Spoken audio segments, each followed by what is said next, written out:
And we are rolling. Welcome back to the show today. I am your host, Robert, and I have a very special guest on, the first woman actually to come on the pod. I guess that's what you call her. Oh, okay. I'm joking, obviously. But like I said, very first woman on, and you're setting the tone for every other female guest to come after. I'm obviously going to be best, so. We'll see. They haven't met my aunt yet. But I would like to introduce you to Shiilynn. Hi. Look, the nervous jitters are going to float away after like 10 minutes. Okay. You literally got to get all the dumb stuff out of the way, and Yeah. then the rest will just like come right there to you. Yeah. Oh, why is it clicking? That was the metronome. That was our count in, basically, to just like let us know we're rolling. You can move it a little closer if you want.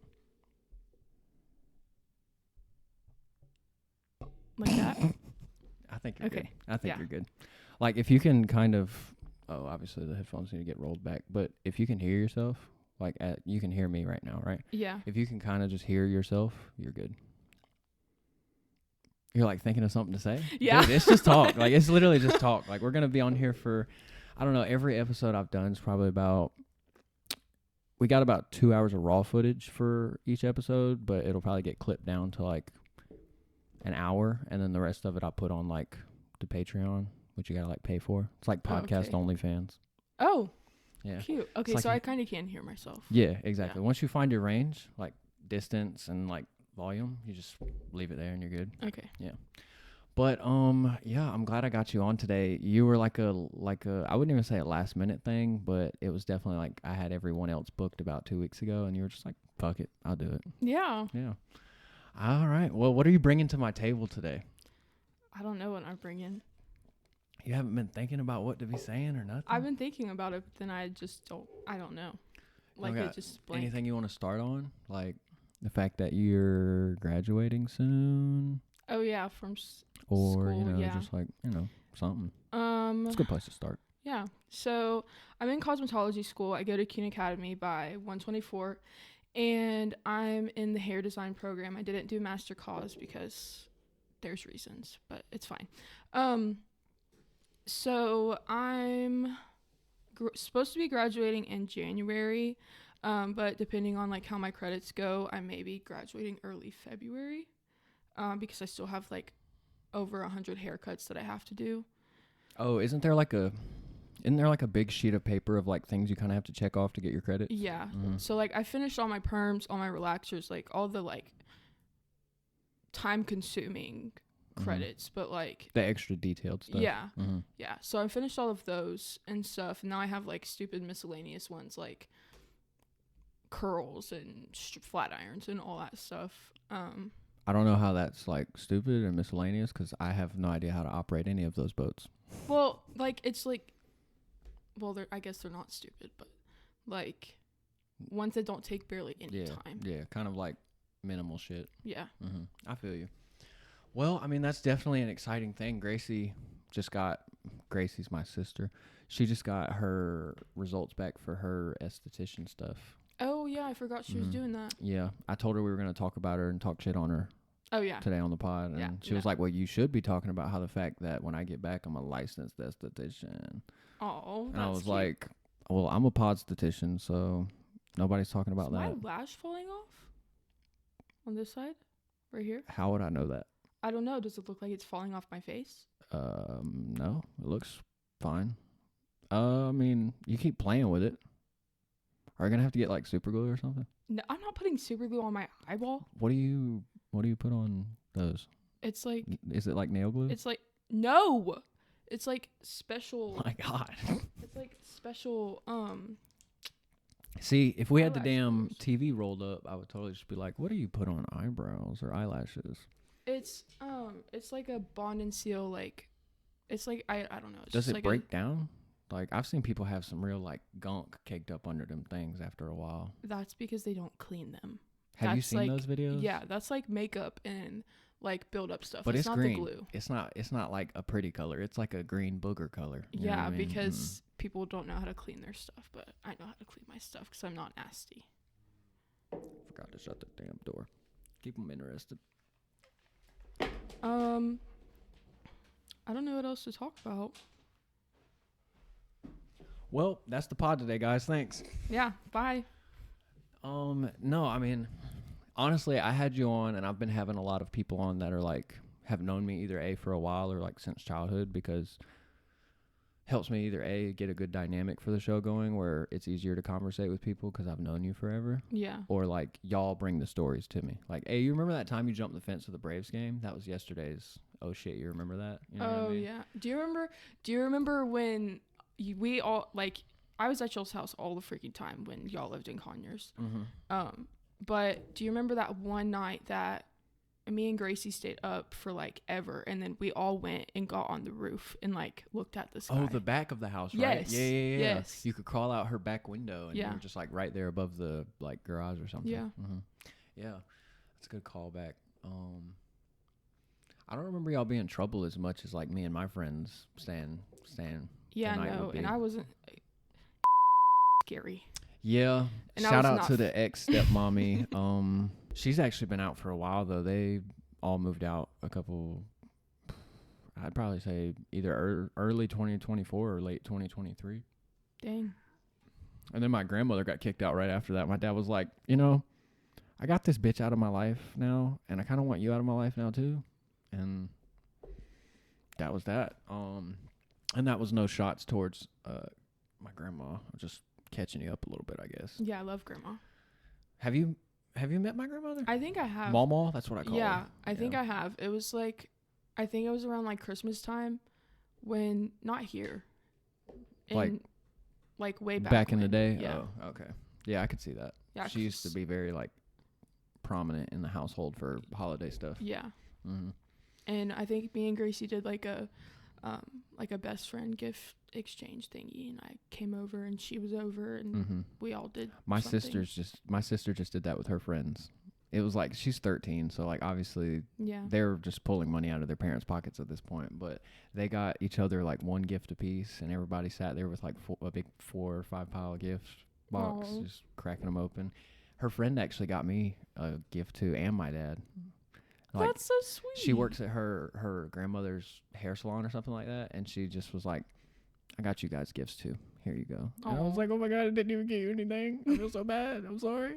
Yeah, I would have felt that too. She got me an F1 car, and obviously we don't talk about this very often, but like I'm working on getting my race license next year. Oh yeah, you told me that.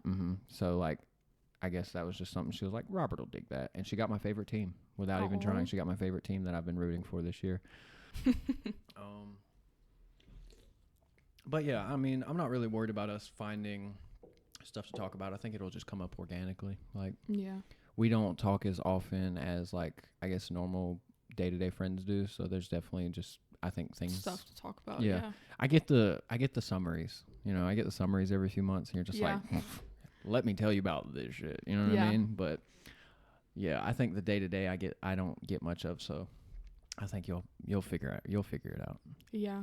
I mean, there's a lot of stuff that happens in my life all the time. So yeah.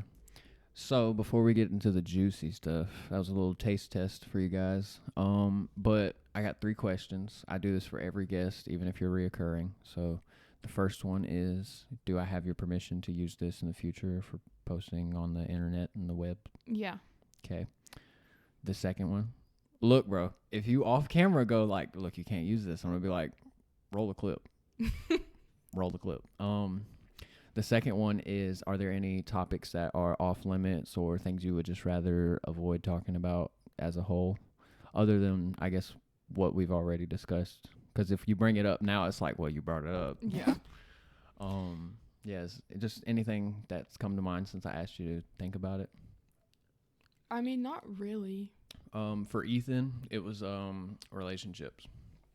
Oh, no, just I'm like fine with family, talking about relationships. Yeah, family, all his relationships. He was like, just leave them out. Yeah. So we ended up talking about Marvel movies for 30 minutes. I was like, I don't know much about Marvel movies. Good, so. Great. We can talk about what you do know about. But that was the second one. And the third one, it pertains to the pod title. I've got a running gag here, and it's based on a song from like 2004 by this dude named Theodis Ealey. My grandfather, I think it was either my grandfather or my great uncle, he showed my aunt, and I don't know, it feels like a backhanded way of like honoring my family a little bit, because they just love the song, and my aunt loves the song. So third question, have you ever stood up in it? No. No, she doesn't even need to like think about it. Just definitely not. And if I have my math right, I don't think you've stood up in it either. Ethan brought up how I haven't even explained what that even means yet, and we can get into that. Like, that's definitely something I've been avoiding, I guess, by accident. I just get off on tangents with people, like get into weird conversations about a bunch of weird stuff. Yeah. So like, yeah, those are my three, and now we roll into the shit. Mm-hmm. Now we're getting into the crazy. Mm-hmm. Dun dun dun. Yeah. So like, what's your opinions on just like stuff? Like what stuff? I asked Daniel. I asked him that same question yesterday. My friend Daniel, and he was like about what? The same way you just said. And I was like, I don't know. Marriage. And he was like, definitely not. Oh no marriage, huh? He was like, I want to have a kid before I get married. And I was like, I don't really think that's how that should play out, but to each their own. And he was like, yeah, I feel like I should be with a girl for a few years. We have a kid and then we get married. And I was like, you like flip-flopped. You switching the cards around, my man. But yeah, I'm definitely not going to rerun that bit because I feel like everybody has their own opinions on that. Yeah. But yeah, let me think. I mean, what's happened to you this year? Like. So. Starting like January, or you're just gonna roll into the mess of it? We'll roll into the mess of it. We'll roll into like the biggest like thing that's going on. Mm-hmm. So we obviously know I was in that terrible relationship for so long. Mm-hmm. And I guess this is like starting this month, but whatever. Finally left him, thank the Lord. Mm-hmm. And it was like, I really genuinely like allowed myself to go through so many things just because like I loved that person. Mm-hmm. And I don't know, it's kind of like finally after that I got out of the whole situation, and as I really realized all the disrespect that I took.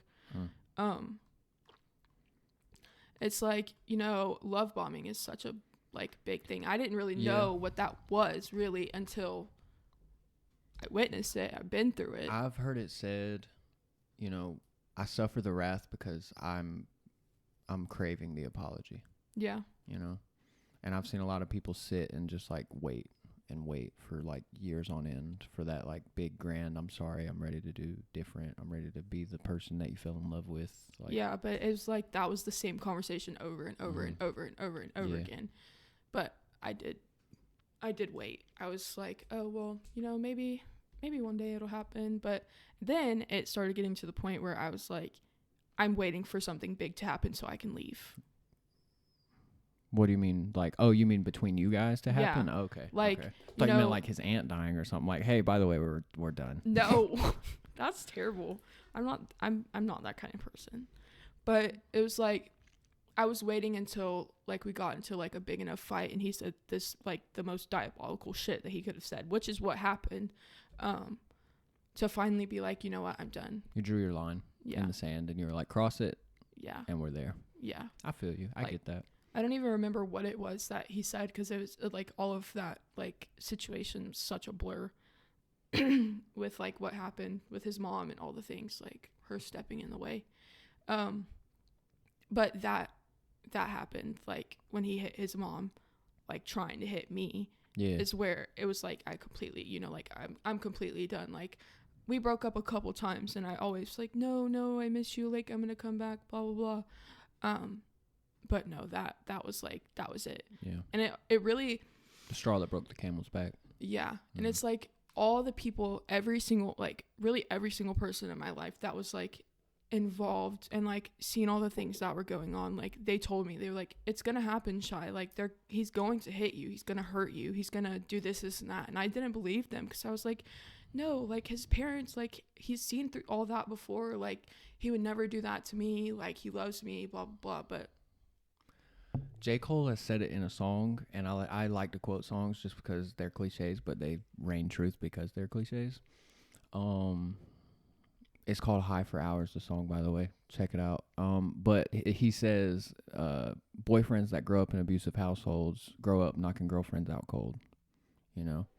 And, like, I grew up in an abusive household, in a sense, not with my dad, but, like, my mom stayed in an abusive relationship for 12 years, maybe a little longer than that. And, like, I remember being like 3 and sitting under the bed and like watching them full blown like Mike Tyson fist fight, you know, and just like, you know, that's something that burns into your brain. It's not something that comes away after time. And I guess it differs between people, but like, you know, some people take that and run with it and they just think of it as, I guess, kind of in a sense, they're normal. You know, people growing up in chaos, they don't see it as chaos. It's just home. Yeah. You know. But years of that, like throwing her porch out in the front yard and telling her to get her shit out. And, you know, like I've had hands laid on me too and stuff like that. And, even with like, no offense to my stepmom per se, but like there's been some encounters with that too. Like, you know, just anger turning into more, you know what I mean? And like, you never know when that next moment is going to be. Like he punches the wall and next time he might just say fuck the wall, you know what I mean? Like I need some tissue, like let's get connective. And like to realize that before it gets to that point, no one usually does. They just, it's hard. They're so like, I don't know, lovesick is the word I like to think of it. You know, they're just, it's like such a trauma bond that it's like it's too hard to get out of. And it's hard to like, I feel like it's hard to go somewhere else after that because you're so, I wouldn't even say scared, but like it started out so good the first time with the person that you were in an abusive relationship with, or whatever way you want to title it. You know, you remember it being so good at the start, and like that's the person you fell in love with. That's literally every relationship that I've been in from my whole life. And I don't know, I think it's just, you can't expect people to not wear a mask because they're also scared to be vulnerable, especially if they are people like that, because their vulnerability was like kind of stunted as a child, or, you know, and I'm obviously not victimizing the people that are, you know, causing the chaos, but, you know, their vulnerability was never brought out because all they can remember or call back to is like the war or, you know, the battle. And like, I don't know, you have to find somebody that's willing to really take that mask off and just show you all their scars. It's like, that's really what I enjoy about like the person that I'm talking to now. It's like he's very open and honest about like pretty much everything. It's like if I have a question and I ask the question, you can flip to that page. And it's not that big of a deal. It's not like, oh, and it's like the same thing with me. Like if he ever has a question and he like genuinely really wants to know the answer, I'm obviously going to tell him because that's what I want in return. Right. Yeah. And I think it's hard to find people that want, especially in our dating culture now, like wanting to find somebody that wants that intimate bond with you and a relationship is super hard. Like a lot of people are down with intimacy without connection or without commitment, I guess is the word that I'm looking for, you know? And I don't know. I've dabbled in it all, I guess, and like I've seen just what that does to a person over time. You know, you just become withdrawn from the idea of love. And like that's one of the most powerful things in the universe. You know, love will make a person, at least the right person, love will make a person, you know, go to bat for you, provide and protect in a sense where it's not just like I'll step in front of a bullet for you, but like, you know, I'll lead you. You know, I'll lead you through the war. You know, the darkness, the storms, and the valleys and the hills. Like, I'm here for it all, type of thing. You know, and it's hard to find that in the world we live in today. I think because so many people are just like, I think they're just really trying to find a physical connection because they're, you know, they're just, that's what they need in a minute, or like for the time being, I guess.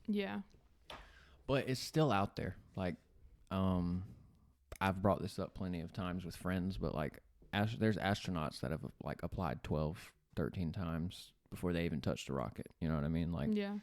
I think it's just try until you get to the right one, you know? Yeah. But also through that, they're not mistakes if you're learning from them, I guess. So like taking from each relationship and each moment that you've had with a person and like articulating it and thinking about it and seeing what went wrong or, you know, what could have went right or better and like taking that into the next one. Yeah, that's really what I've been doing too. It's like my brain likes to block out a lot of things, like traumatic things. It just completely blocks it out, and I have to really, really think about it to like be able to remember. And, you know, that's a trauma response too. Yeah.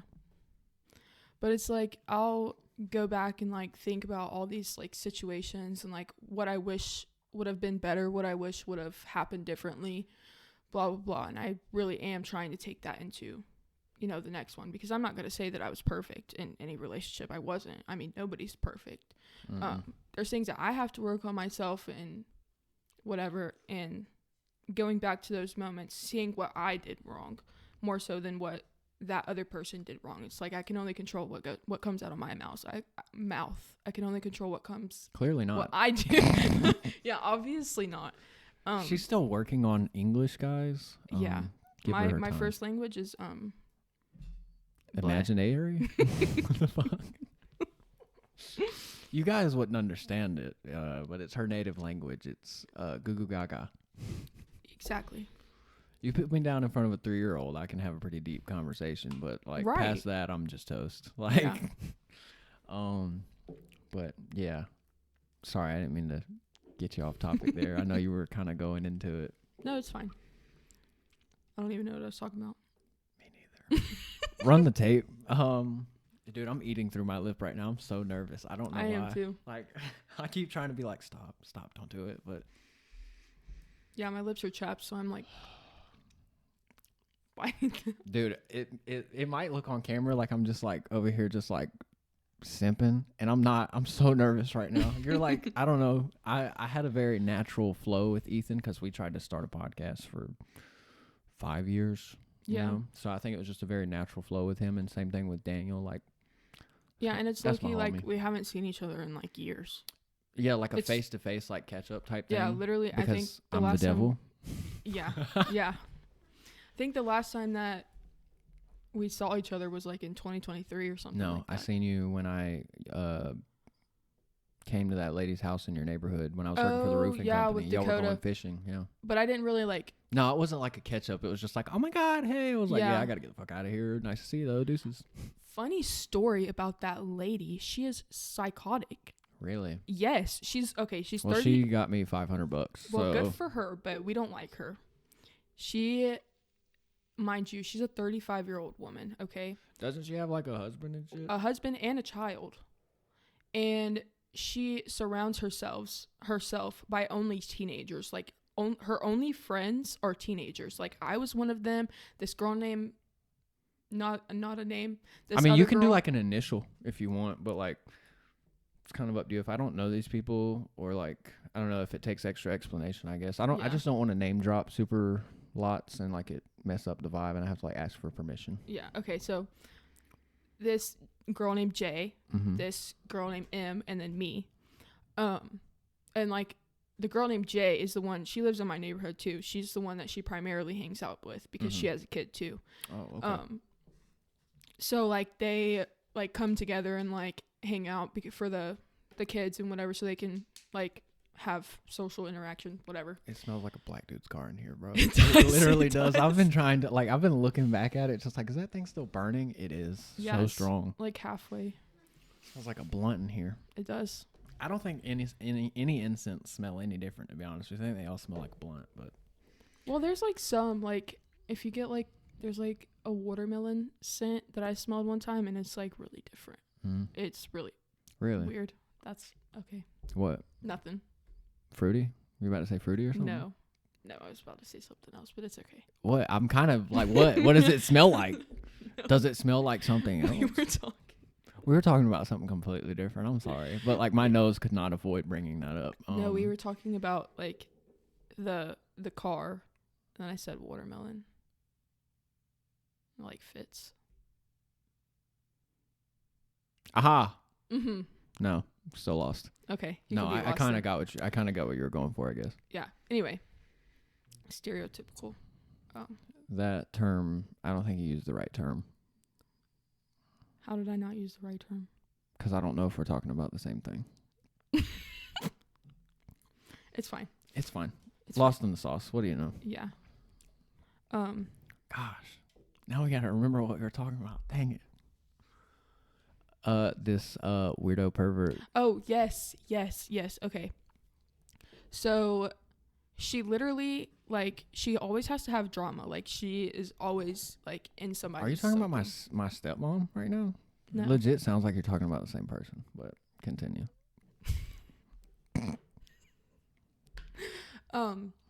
So, like, she literally always has to have drama. But, like, so when I would go over there, I used to watch a little girl, one of my ex's, like, family members type deal. I used to watch a little girl over there because she also, like, didn't really get to hang around any kids her age either. And they were, like, the kids were around the same age. So I would watch her over at the woman's house. But every time I was over there, she would talk about Jay. She would talk crap about Jay and about Jay's boyfriend, like, constantly. Baby daddy? Yeah, baby daddy. Yeah. But then when I was not there and Jay was there, Jay and Dee was there, she would talk about me. And then me and Jay we were like pretty close. Like, we were really good friends. We're not friends anymore because, like, I can't deal with all the things. I can't. But we would, like, always tell each other, like, oh, Kay said this about you. Da, da, da, da, da. Right. And then so I went to confront her about it one day because I was just, like, tired of it. Like, you're a grown woman. I'm an 18-year-old little girl. Like, leave me alone. Like, I was 18 at the time. Whatever. Obviously. She's not anymore, guys. That's what she's implying. Yeah. Anyway. So I went and I confronted her about it because it's like, girl, like, I'm not going to keep doing this. Like, we're both grown women, so we can talk like grown women. And so I go up there and I'm like, I knock on the door and I'm like, come outside, like, come talk to me. Like, I'm not doing this with you anymore. Are you sure you were trying to get her to come outside to talk? Sounded like you had, like, boxing gloves on and you were like, come outside, I want to talk to you. Let's do this. Yeah, that's on your Mike Tyson shit, huh? I was. I really wanted to. If only I wasn't 18 at the time. Ugh, you still would have gotten in trouble. Yeah, but not as much as in trouble. Yeah, probably would have been less for you. Yeah. But, so, I was like, woosah, it's fine. Don't. I'm gonna woosah that out in the sink, bro. Like, it's kind of like... Yeah, it's kind of heavy. Hot boxing in here. But listen, finish your story. We'll get to that. Okay. So, I went up there and I was like, dude, like, what is your problem? Like, why are you gonna talk crap about me and then talk crap about Jay and then, like, keep doing this cycle back and forth? Rolling, like, what? You're 35 years old. You have nothing better to do. Right. Like, you have a whole husband. You have a whole kid. I mean, yeah, you don't have a job, but are you, like, just bored? Like, yeah, it's just she had to be yeah, bored. She had to be bored with her life. So, like, we start talking or whatever. I'm like, you're a freaking psycho crazy bitch. Like, you're psychotic. Like, you are the definition of insanity. Like, that is what you are. I just, like, was dogging on her. I was dogging on her the whole time. And then it got to a point where she, like, got in my face and I was like, if you touch me, it'll be the last thing that you ever do. And she was like, oh, I got all this on camera. My Ring doorbell, blah, blah, blah, blah. And I was like, okay. And they're going to see that you tried to hurt me. Yeah, facts. It's not me at all. I had an encounter like that pretty recently, actually. My sister was moving out of her house that she was living in with her boyfriend. It was her boyfriend's grandparent or grandfather's. Mm-hmm. And his uncle just got out of prison. And he's been there for a few months. But ever since he's gotten back, it's like he's starting beef with everybody. So, like, that's why they moved out. And the night that I went over there to help her start moving out and stuff, her boyfriend's friend came over to help too. So it was like three of us, like young men there. You know what I mean? And homie pulled up with a gun on his hip. His friend pulled up with, like, he just carries one, so it was just there. But we move everything out. Like, the room is empty, and they go into the kitchen to get all the stuff they paid for, like all the extra. Gracie does a lot of baking. she's gonna be on the pod. I can say her name. She does a lot of baking and stuff like that, so she just has a lot of spices and stuff in there and like baking trays, girl shit. So they went in there and got all that and got their stuff out of the fridge, and he like instantly started causing a scene apparently. And I was already sitting in her car waiting on us to go to the new house, and his friend was pulling out of the driveway. They were ready to go too, and out of nowhere they're sitting in the carport, and she like flashes her flashlight, and like we're practically telepathic. Yeah. Like, I know, like I flashed mine back, and then she turned it off and turned it on. That's kind of like our code red. So Yeah. like I get out of the car and walk up there, and as soon there's like a ramp in the carport leading to the door, and I start walking up the ramp, and dude's standing in the doorway in her boyfriend's face. And like as soon as my foot touches the ramp, he's like, "Oh no, you need to get the hell off my property, yada yada yada." Like, I'll fuck all of you up, and like his nose practically touched mine.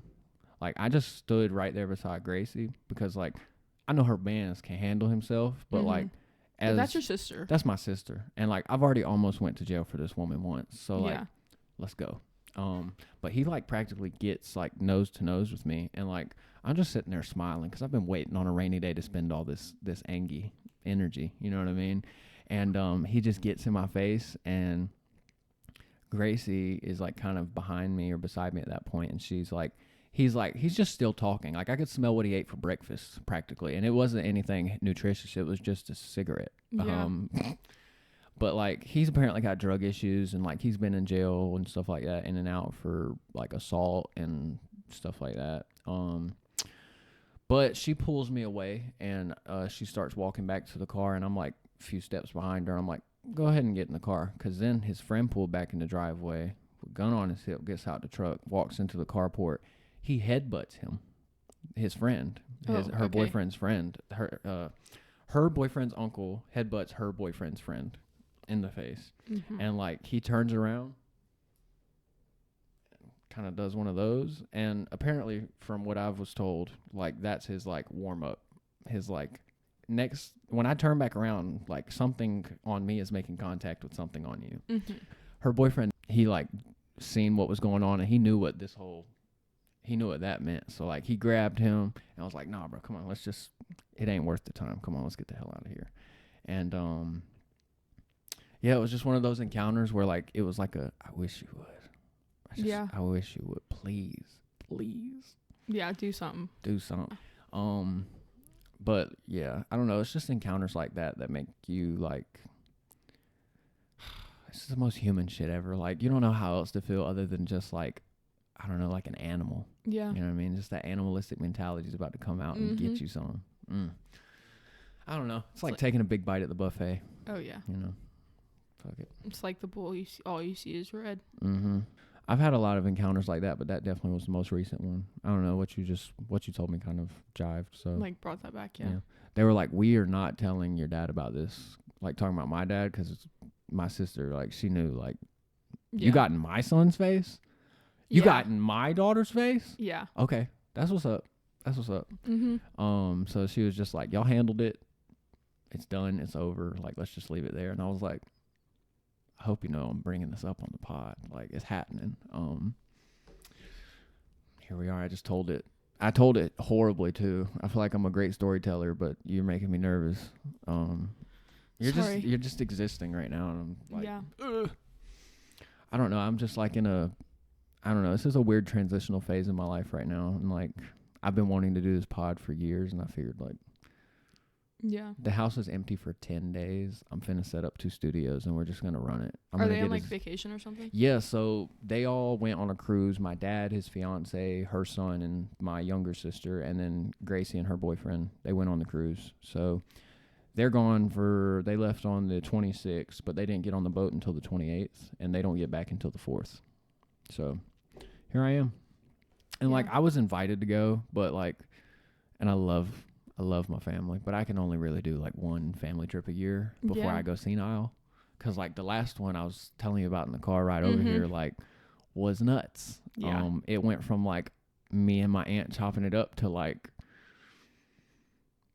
I'm the monster. And I was like, all right, I'll see you guys on the next one. Yep. And I actually think I moved out like a month and a half after that like whole situation played out on the cruise. Yeah, because it was like June 19th, I think. I moved out to a house in Jackson. Oh, yeah, I think you told me about that. And I was pretty chill out there, but then the day after everything happened, like I moved and everything was settled, I got in an accident, and the car I had at the time was now totaled. Trees and 45 miles per hour don't mix well at all. No, they don't feel good. No, I have a scar like right here. I don't know if you can tell anymore. It's just like a little line. I can kind of see it. And then there's that one right there. That was from my face making contact with the steering wheel because the airbag didn't do shit. But yeah. Oh my gosh, speaking about scars, a very, very vague memory like just popped up. When we all lived in Conyers, you have a scar on your eyebrow right there. Gracie has a scar on her eyebrow. I have a scar on my eyebrow. We're all clumsy little kids, dude. That's what it was. We all just ate shit as kids. Yeah, I rolled off of my parents' bed into a glass table. Yeah, that'll do it. Slit my eyebrow open. Yeah, that'll do it. I was running around outside. I was probably maybe 5. I don't remember it much just because it was like a knock the shit out of you moment. Yeah. But I fell down and I tripped over an ant pile, and we had concrete pass around the house, and I just hit the corner, right on the corner. But no stitches, nothing like that. Yeah, I didn't have just to get like stitches either. No, I probably needed some. We just didn't go get any. I have another one like that on my knee. Me and my brother were playing in the basement, and you know those little outlet covers that like you put for babies? Yeah. There was one of those laying on the floor, and they're clear. Yeah. You know, so like we were just running around in the basement playing like Cowboys and Indians or some weird children shit. And I guess he's my partner, and he got hit, so he like dies, and I'm like, mad actor mode kicks in. I like drop to my knees. I'm like, no. And as soon as I drop to my knees, I'm like, oh no, that doesn't feel good. I don't like that. And when I stood up, it was still in there. It was like, just like, you're an outlet now. And my brother was just like, he's older than me. He looked at it. He was like, oh shit. And then just pulled it out. I was like, oh my gosh. And I remember not going to the hospital for that either. And I had to, my dad just put me in the bathtub. And like, my pants were just covered in blood. And like, it just looked like a murder scene. And he put me in the bathtub, and he was like, just let me know when it stops bleeding. I don't know if that's how that works, but I remember white stuff started coming out of it. Like, it looked like grits. Not like foaming, but like my leg was bleeding, and then there was just these little white particles that would pass out of it every now and then. And I was just sitting there, and I think that was like my first time I was like, what the fuck is that? Like, I was just a genuine curiosity about my body before, like, I guess puberty hit, where I was just like, what is in me? What is this? Is this my stuffing running out? Like, because I used to have a Build-A-Bear, like, shark from obviously Build-A-Bear. I was about to call it Shark-A-Bear. Build-A-Shark. And it had a hole in it, and little beads would come out of it. So I was like, are these my beads? Are my beads coming out? Am I going to be lopsided now? Something going on? And I hate to tell you guys, but I am now lopsided. So do your best to keep your beans in. And then all the beans that didn't shift around, they just moved to my head the past few years. That's why I'm such a fucking airhead now. I've been told I have the biggest noggin in my entire family. And like, they're just mad because I got mad cranium. Like, I just needed extra room for all these brains. Right. They just hating. I have a big ass head too. Yours is proportional to your body. Mine's been this size since I was born. Like, I got stuck on the way out, bro. I did too. I had to have like that little like plunger thingy and like suck me out. I had like a cone head when I was born. Dude, so I have a scar on my head, and I got stuck so bad that like my dad was like 20, and the way he tells the story, it was like traumatizing as shit.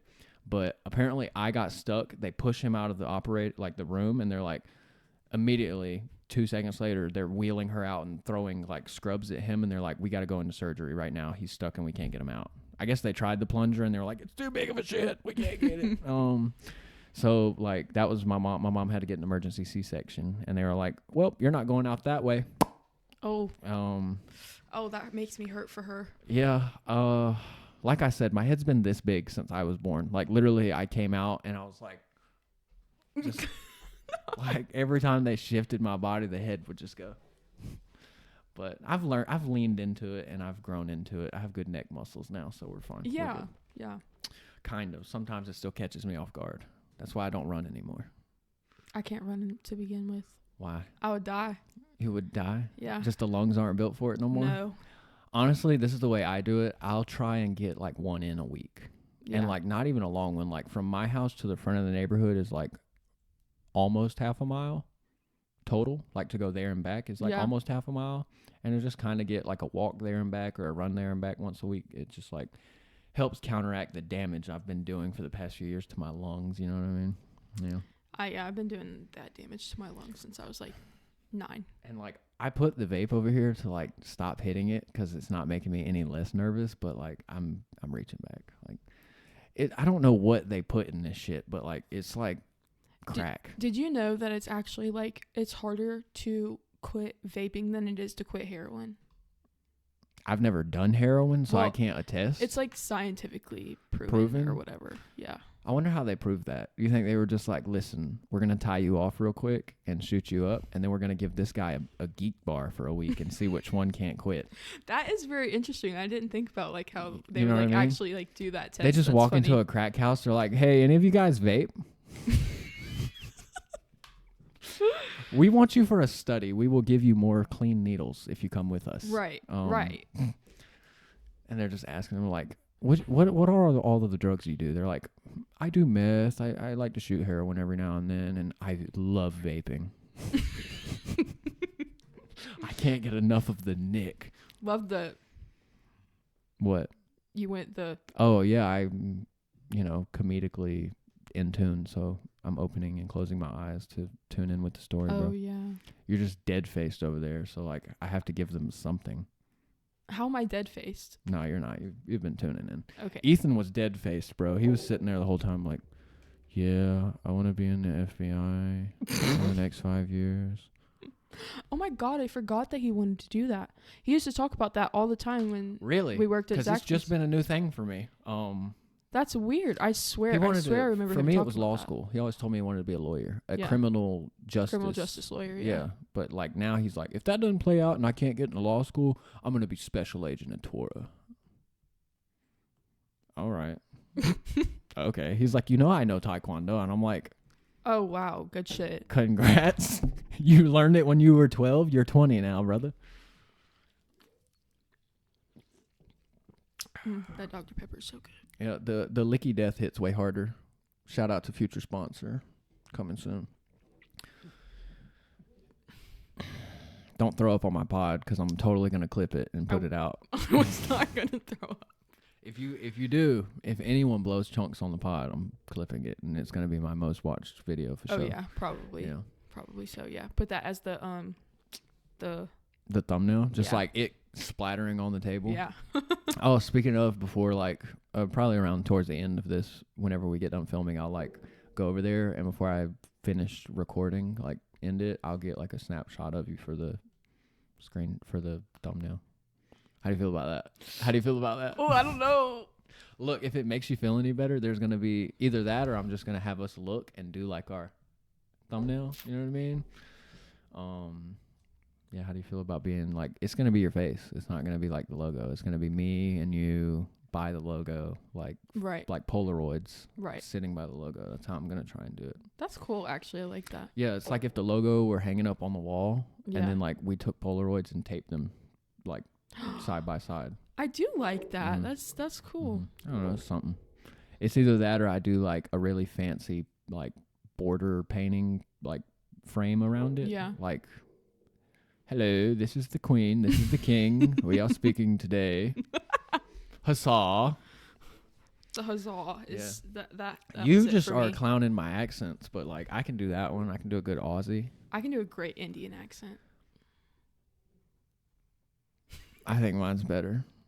Do it. Oh, don't put me on the spot like that. I don't know what to say. Say Durka I'm under Durka. the- Do you want a smoothie? say I'm under the water. I'm under the water. I am under the water. It is very cold. I do not like this. You do not like? I do not like. No, we do not like. Yeah. Mine needs work. I actually trying. practice mine because I think I it's work hilarious. with them, so I just hear it. I'm like listening to them talk all day. I work with them in construction. I would die. I would laugh You so know, hard I couldn't you want work. to talk about people doing impressions to the wrong people? My dad will be on the tractor sometimes, and one of them will walk up to him, and like me and him just before he started operating, we're like bullshitting about something one of them just said, and he'll hit them without even thinking about it. He'll talk to them in their accent, like still running the bit by accent, and he'll be like, "Yes, no problem, I can do that," and he was like, Yeah, no problem. I can do that.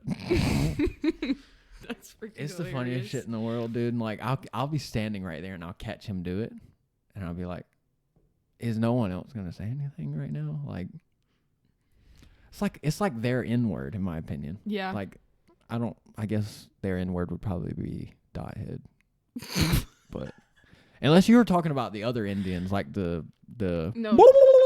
No. Do they even have an accent? Canceled, bro. Yes. I am. Oh shit! I've got to think of a name. I am the great Western leader. You can call me Longfeather. That's how they talk. That's how all of them talk.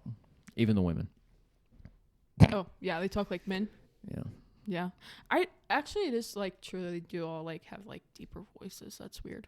I mean, I'm not against them though. Like, I don't know if a woman came up to me and was like, "Hey, how are you doing? Would you like to come home with me?" No, dude. Leave me alone. Absolutely not. Absolutely not. I would leave right then. Oh, man, that's a trip. Ugh. Well, we've been running pretty good so far. We're at 1,400 bars, and for reference, 2,000 bars, or a little over 2,000 bars, is about an hour. So we're at 1,400. We're not doing too bad. So like 20 minutes, maybe 30. You got to think 1,000 plus bars would probably be 30 minutes. So we're about... I thought you said 1,400. Yeah, we're at 1,400, so we're about 45 minutes in. We're not doing okay. too bad. Usually by now, every other guest has been like, "I need to pee. Can we take a break?" Nah. And then, like, I mean, it's fine because usually, like, I'll go check on the dogs or make sure the camera didn't die. Yeah. Oh, you might want to do that. Oh, shit.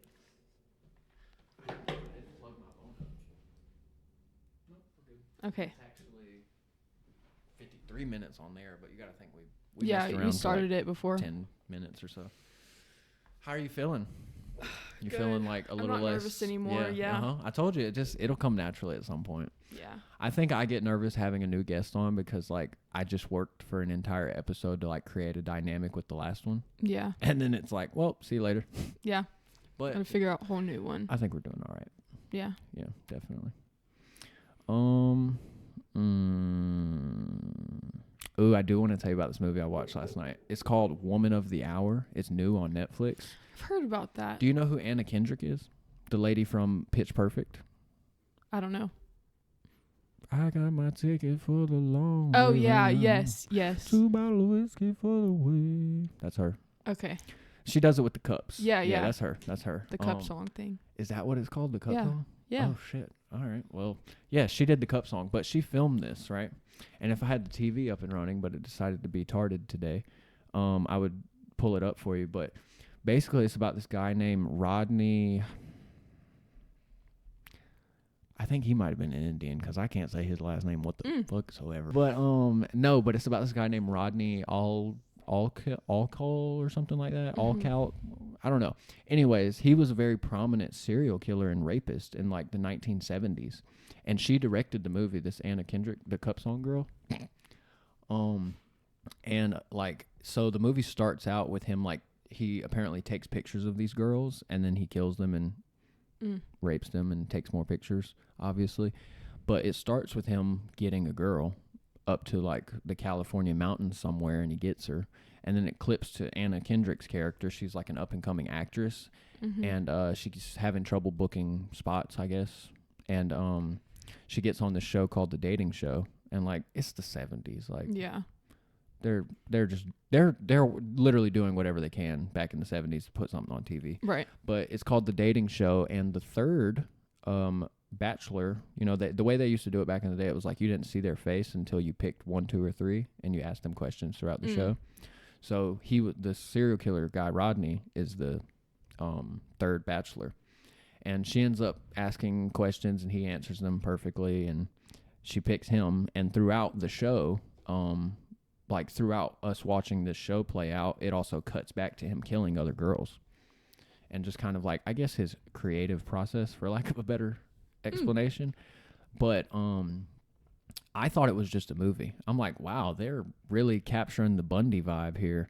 And then the end of the movie comes. Based on a true story. And it doesn't even say that. It just starts presenting facts. Like immediately starts going, the police apprehended Rodney on this day in 1979. And during his trial, he posted bail. And then he got out and killed another 20-year-old young woman and a 12-year-old little girl. And then they still didn't catch him, I think. And then they either caught him a few months or like they caught him some time later. Yeah. And that second time around when they caught him, he apparently like started just like telling them what was up and like atrocities. Like he's up there with Ted Bundy and Charles Manson. So he like, wanted people to see like his trophies. Was it that kind of deal or no, was it? No, like he used to cry apparently after like each murder and stuff like that. So the way that he got caught the first time is one of the girls that he got, she woke up the next morning out in the desert tied up, and he was sitting there beside her sobbing. And the way she was able to play it off, she rolled over and asked him if he could keep this a secret because of how people like to judge. And that was just her like trying to play something to get out of there. But like pants down around her ankles, tied up legs and feet. It was one of those scenes where you're like, I don't want to keep watching, but like I need to see where this goes. Like this is crazy. All beaten up in the face, and she asked him that, and she's like, so are we gonna go back to your place now? Just like, I guess just waiting to stop for a gas or something. Yeah. And he unties her, they walk back, and it's like a mile walk or something like that back to the car from this mountain hilltop murder spot he's picked.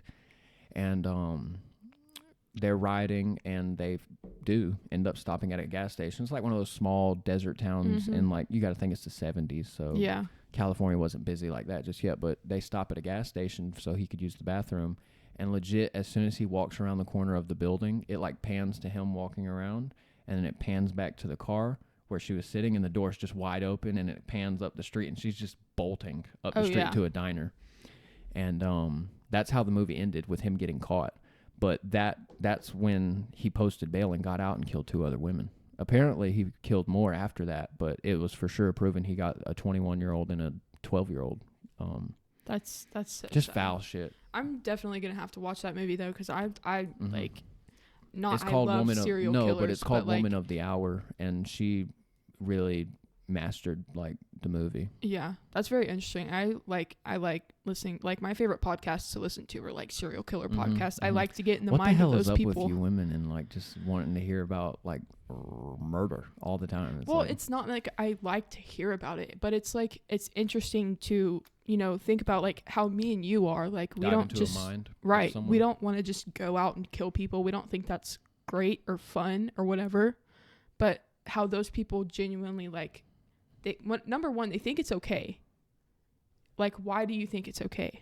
What in the right mind makes innocent you think people, it's okay? I agree. I get where you're coming from with that. Yeah. Yeah, I just think it's really interesting. Some folks need to get bodied, and that's how I feel about it. But I think that's just personally from where I come from. Yeah. Like him. Yeah. That guy's definitely. a perfect example. Definitely. Put you up on the stake. But yeah, like it was just a perfectly told story, and the woman that was on this game show, Anna Kendrick plays, the Cup Song girl.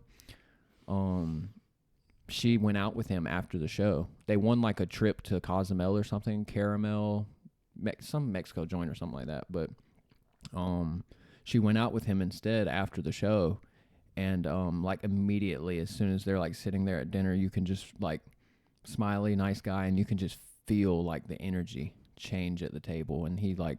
The waitress walks by and he's like, hey, can we get another round? We're the one who had the Mai Tais. And he's looking behind, like back, and she's sitting across from him.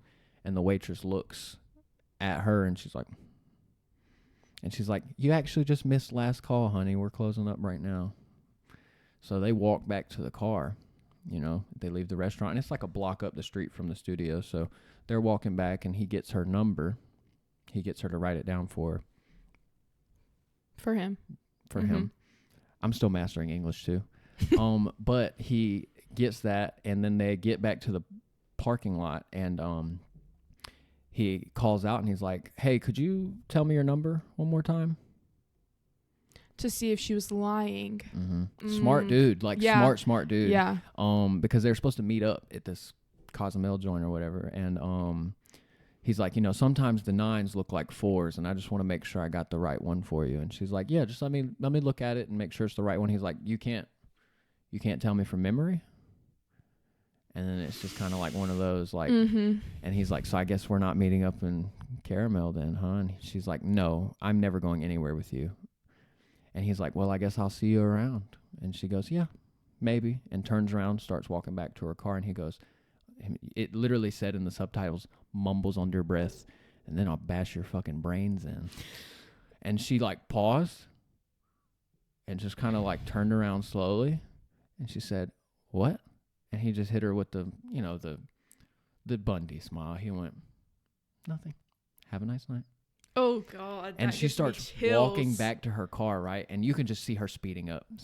And, like, it's panning with her. Like, she's in the center of the shot. But so he gets out of the shot. He's just standing in the parking lot. And she's walking and it's speeding up with her. And then all of a sudden you see him come back into the shot, start walking behind her. Like, and I wouldn't even say, like, breath on neck close, but, like, he got pretty close. And she gets to the car, puts the key in the lock, opens the door, and he runs up to the door. And she's like, you need to get your hand off my fucking car right now. And he's like literally leaning in about to pounce. And the studio door opens up. I guess they were filming late, and it opens up. People walk out, and he looks at it. She looks at it, and they lock eyes again. And he just pets her face one last time.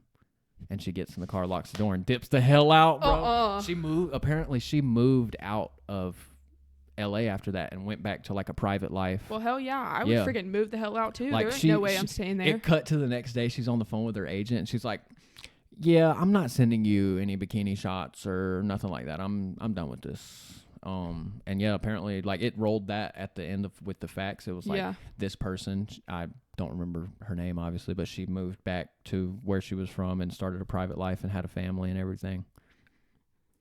She was this close. Mm-hmm. Ooh. That gives like, me chills thinking about it. I think the girl that ended up helping catch him by like calling it in because she woke up the next day, yada yada yada. Yeah. The one it ended the movie with, she was a runaway. I think she was 17. Mm-hmm. But like she was a runaway, and like maybe this was just the actress that was playing it, but she only had she was missing 3 fingers. Like I think it's a birth defect where you like you're riding the constant like you know. I don't remember what Surf's they say. Up. Yeah, thank you. Oh my god, I'm getting old, dude. I couldn't remember the name of the movie. Oh, I love that movie. Mm-hmm. Yeah. I love the chicken. I don't know his name, but I love the chicken. I like Rudy. Or I don't know. I don't remember any of their names. That's the name of the football movie about the short guy. Cody, yes. I like the scene where he's pedaling out on like the ice board, and he's like talking about, Cody's this, Cody's that, Cody's everything that he's not supposed to be. Cody's me, man. Yeah. And I was like, I remember, and it plays in the Jet song. It's like, if only tomorrow comes, I'll be there. Yeah. And I was remember sitting there like, oh my god, that's like the coolest movie I've ever seen in my life. Mm-hmm. I love that movie growing up. That one and Cars and Finding Nemo. Yes, I love like probably every single Disney movie that was ever made. Pixar and Disney were like my junk back in the day. Like I just loved on them. Yeah, I still love Disney. Mm-hmm. My sister's killed it out of me. Like she watched Matilda, and I don't think this is a Disney nor Pixar movie, but she watched Matilda about 40 times in like the first 2 days she got it. Same thing with What's Eating Gilbert Grape and like Sophia the First. Oh, I loved Sophia the First. I could sing so you the much. whole song right now. I could too. Not even because I watched it, but because I would wake up every morning before going to school. I was a girl in the village. Dude, Yep. I would hum it to the bus stop. Like, you remember back in our neighborhood, the bus didn't come to our cul-de-sac, so we had to walk up the street to that stop sign. Yeah. And I would just sit. Mm-hmm.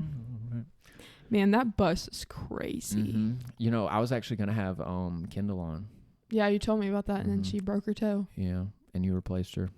Oh, sorry, babe. Yeah. She literally, speaking of her, she literally, like, this is such an embarrassing, like, moment, but I was, like, a kid, and I had the stomach bug, like, really, really bad. Like, I was struggling. She's, like, saved my life. I had... Oh, dude, please get into this one. I feel like this one's juicy. I was sitting next to her, and she's so real. Like, she's the OG, for real. I was sitting next to her, and I was like, I don't think I'm going to make it to school. I don't think I'm going to make it. I'm not. I literally You about to shit hit the myself. RIA? You about to hit the RIA on the bus? On the bus. No. And she had a like poster. No, she had a poster for like one of her classes, and she walked behind me with the poster all the way to the bathroom. And then it was so cute. Like, me and my mom went to somewhere like Walmart or something the next day and like got her a box of lifesavers, and like I wrote on it was like, thanks for saving my life, and my I don't know what the word's called, but ass. Yeah. Thanks for saving my dookie ass. Your bus booty. And I remember it was so embarrassing. You remember our nurse? I can't remember her name, but she was unforgiving. Like, there was no niceness about her. What? She loved me. Really? Yes. I got 2 concussions when we went. You're talking about Davis, right? When we went to Davis? No. Or are you talking about Barksdale? Barksdale. Oh, yeah, Davis, she didn't like me. I got 2 concussions at Davis, and I remember she literally was like, I'm going to turn the lights off and walk out of the room. You just yell if you need me. Yeah, go to sleep. Yeah.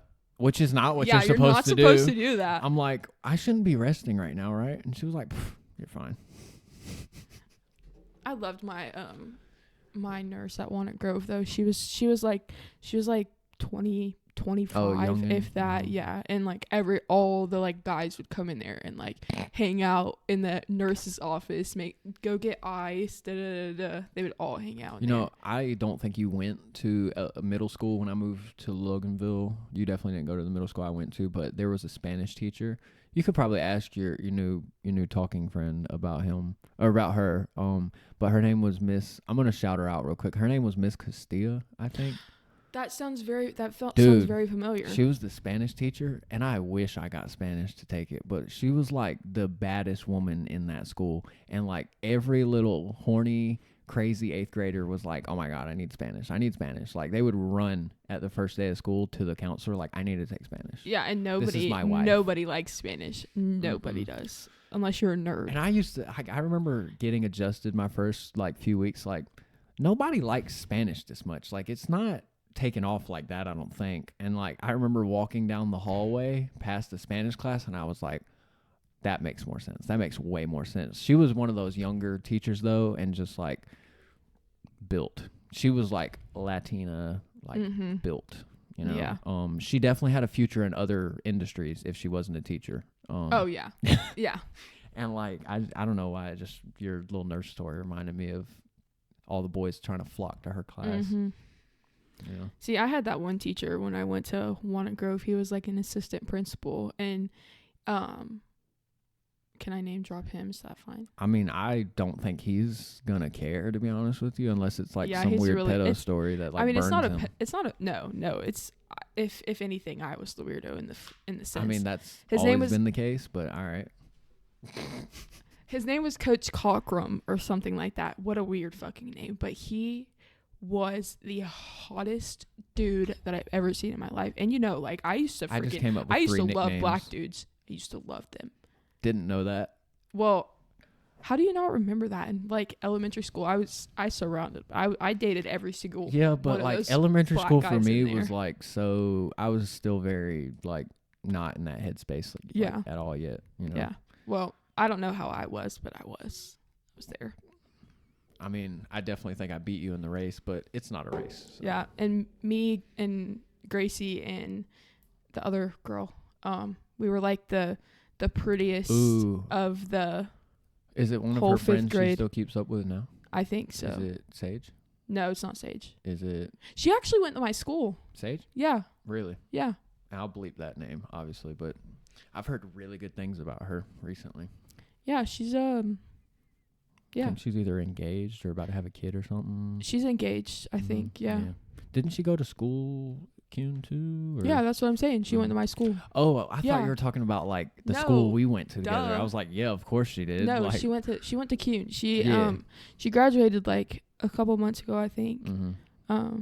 Yeah, she started around the same time as my ex, I think. So. Yeah. Mm-hmm. And I love her quote. Like, so we have like a one person bathroom, like you know, like just Oh no, I know, and it's like there's people right on the door before they leave and stuff like that. She put like never get up or something, and then she like it was like have a good poop, because that's the bathroom that everybody goes to and they have to shit, because like I'm sure you know. Oh Fucking yeah, I do. Bus know. booty over here. I do Surely knows. No, I have IBS, so I stay in the bathroom. I had a friend that had it really bad, or no, she had Crohn's disease. Oh. Yeah, completely different. Poor girl. Completely different, and I still don't understand what it is, to be honest with you. I don't either, really. She tried to explain it one time, and I was like, I'm not a doctor, bro. I don't even know what words you're saying right now. But I don't know. She was very, very outgoing girl, and she never let it get her down, you know? Well, that's good for her. Yeah, because apparently it's a really bad one. Yeah. Like, you, like, bleed and stuff, I think. From... your ass. Oh. Yes. Damn. Yeah, That's it's... funny. Don't smile at that, Robert. No, it's terrible. That's bad. I didn't know that. That's... Yeah. If I'm right, like, I don't know if I'm completely right about that, but I think that is, like, something that happens. You just bleed out of your ass? Yeah, it's, like, kind of like a hemorrhoids type deal. Oh. Yeah. Like butt ulcers? I don't know. Look, I coin episode titles from funny moments in the show. Like Ethan and me filmed the first episode, and I'm going to call it Daddy's Love. Yeah, the day after that, I'm naming it, I think I'm going to call it Sticky Britches. Oh. There's a story about, well, sticky britches in that, so it that worked. And for yesterday, I think I'm going to call it 36 inches. It was a bit Daniel was talking about. He was like, yeah, you know, it's like 1 foot, 2 foot, 3 foot. That's 36 inches, you know. I'm sure you've seen that before, Robert. I was like, well, there's the title, 36 inches. There's probably a couple other good clips in there, but I like to clip one of the funny moments and just make that the title. And then I'll play that before the intro rolls, and then the episode starts. Oh, yeah, like a, yeah. I don't know what show it would be like. But, like, I know what you're talking about. Yeah, just like I'm going to run a funny moment to, like, it's like a bait and hook, you know. They see that and they're like, you know what? Maybe I should watch it. I'll stay. Because the first episode we talked about, like, Marvel movies for 30 minutes, and I was like, every woman definitely just stopped listening. Oh, yeah, like, definitely. They just definitely hit the skip button. Unless you're such a freaking nerd. Shots much? Damn. All right. You are We were a nerd. just talking about Spider-Man. Spider-Man ain't no... Yeah, he is. What am I talking about? Yeah. Peter Parker. Oh. Definitely wait, you know a nerd. who Spider-Man is? Ethan would give you brownie points for that.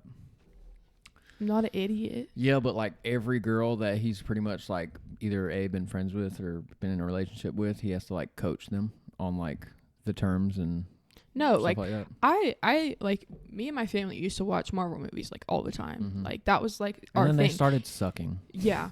Like we would go to Redbox, you know, the little like where you rent the DVDs and stuff. I remember Redbox. Yes, we would go and we would always get like the new Marvel movie and like watch it, like the Hulk movies, Thor. Mm-hmm. You're talking about like phase 1, phase 2, yes. like 2010s type vibes. Yeah, yes. Those were the best. Honestly. They were. Like I loved that world. I grew up in that world. You know. Yeah. It wasn't a family thing. It was just like, get out of my room. I'm watching Spider-Man. Yeah, dude. I honestly never thought that Redbox and Blockbuster were going away. I can't believe they are. Like, I thought that was going to be like... I thought that was like... And you know how hard it is to find a DVD player? Talk about... eBay. You probably have to go to like 3 pawn shops. Yeah. Like, legit. Or like eBay or something. And it's so sad. Like, I love DVDs. It's just crazy how streaming is taken over. Right. Mm-hmm. Whole what? Pause. Whole, like boxes. We had literally like a shelf for like a big DVD rack. Yes, type, for all the yeah. DVD. Mm-hmm. Like we had all the Shrek movies, all the Garfield movies. We had I used to love Caillou when I was little. We had Caillou, Dora, like all the things. I'm just Barbie, a kid all the Barbie movies, every single Barbie movie. Gracie loved those. We used to watch them together. I'm not gonna lie, I dug them too. Yeah. They were pretty good. Yeah. My favorite one was the mermaid one where like the her mom got captured and the evil queen like had her in this like Basically ocean Percy cell Jackson, but type deal. Yeah. yeah. It was great, and there was a talking dolphin. There was a fairy one I really liked. It was like she was the princess fairy or something like that. Is that like the Mariposa one? I don't know. No, that's butterfly. I remember she had a talking like pet that looked like a. All of them had talking pets. On them. Okay, well clearly, it's not that memorable for me. Yeah. But no, I just remember like, watching that in the Tinkerbell movie with her. We used to turn up to that Tinkerbell movie. I love Tinkerbell. I loved that movie. It was a good movie. My like brother's the one they did girlfriend- with the rest of the fairy world involved. Yes. And stuff. Yeah, Yes. That's a good one. I think they did a second one. I think so. My brother's girlfriend loves Tinkerbell so much she named her cat after her cat's name is literally Tinkerbell. Oh, that's cool. We named all our dogs after like brands. Polo, Chanel, Prada.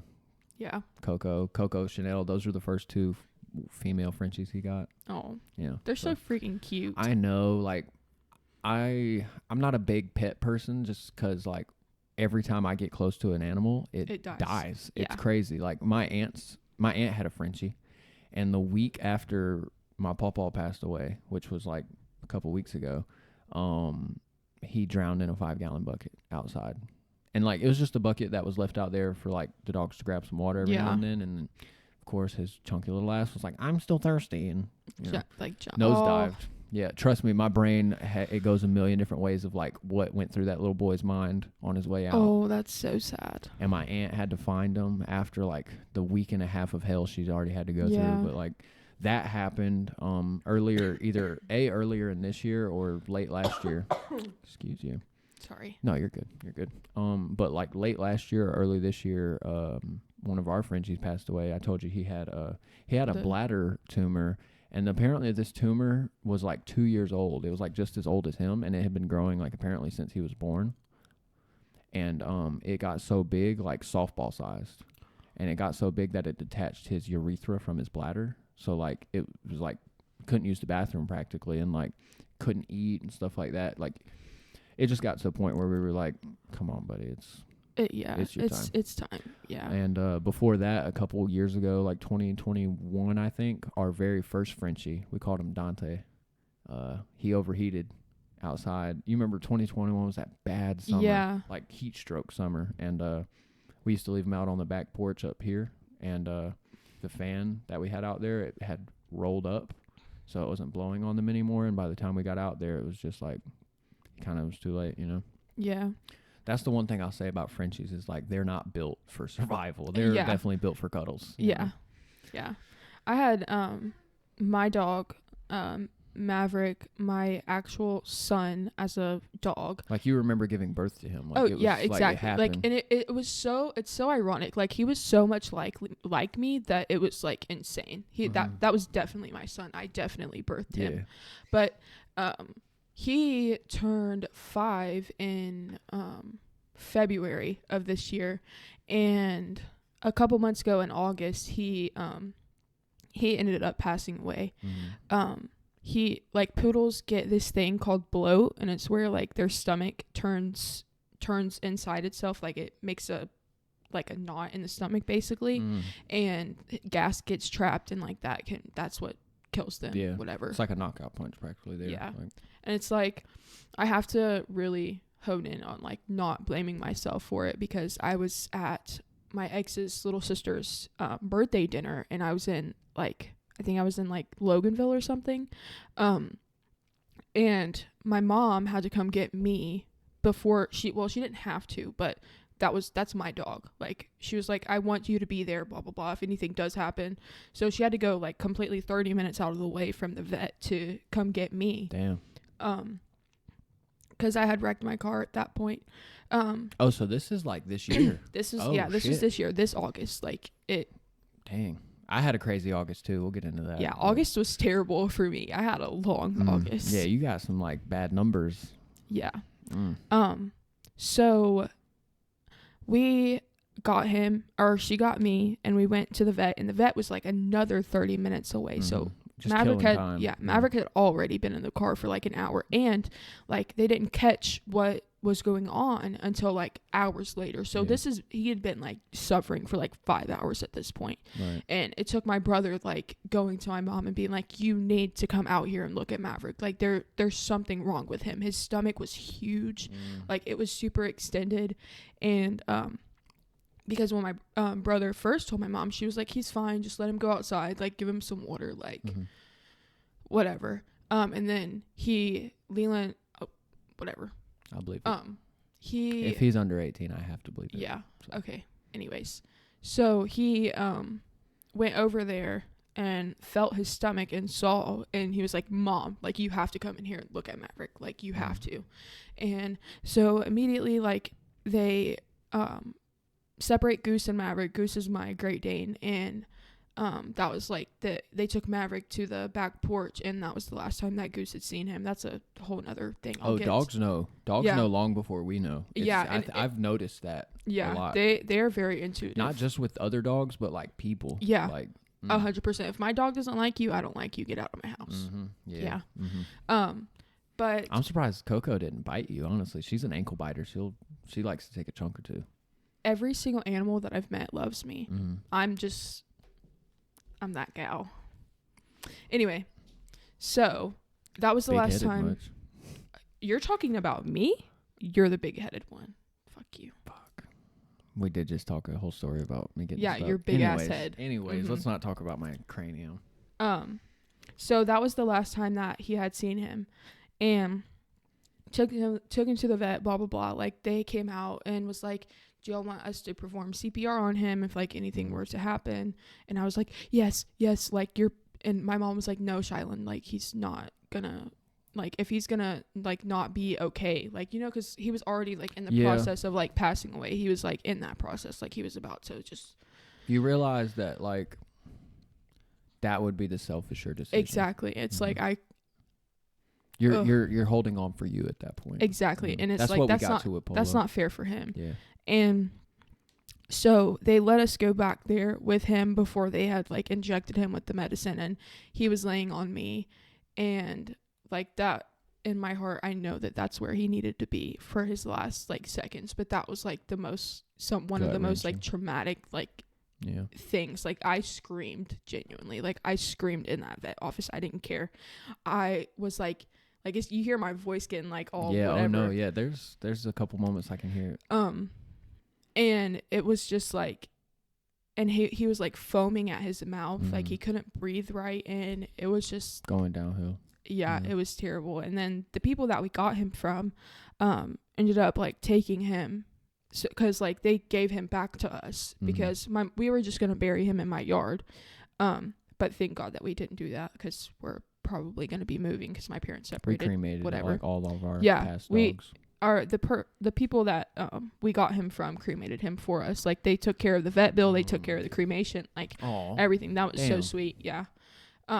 Very grateful for them for that. Did they do the paw print? Yeah, but like did they do it on paper? We got a clay plate where they pressed his paw into it. Well, I wanted the paper because I'm gonna get a tattoo right here. Because my aunt's doing the same thing, I think, with hers, and my pawpaw's fingerprint. She got that back. I think she's gonna get that somewhere. Talk about a L, man. I hate my mama, and I'd still be fucked up about it. Yeah. Same thing like with my biological dad. If I mean, I love him or whatever, but if he passed away, it's still hitting me because like I didn't have much of a relationship with him, but like I think that's what's hitting me the most is like I sat out there for a week and a half after he passed away in his hometown. Like he was mayor of like these people, so people were coming by the house like telling all these stories, and I'm like, man, you were here for all these people. Like, what the fuck was wrong with me? Like, right. I ain't even call for my birthday. You know what I mean? But like, I don't know. I think you got to just remember people for who they are, not for what they couldn't be. Yeah. You know what I mean? Same thing with like animals and just the storms we weather. You know, you got to carry that stuff with you in a good way. You know? Right. Yeah. I actually, it's on my phone, but I was talking to my aunt about that a few nights ago, and I sent her like a written out. It read like a poem. It didn't mean to, but it was like the sweetest thing ever. I'll probably send it to you. I've already talked about it, but I'll probably send it to you later. Yeah, you should. I like reading stuff like that.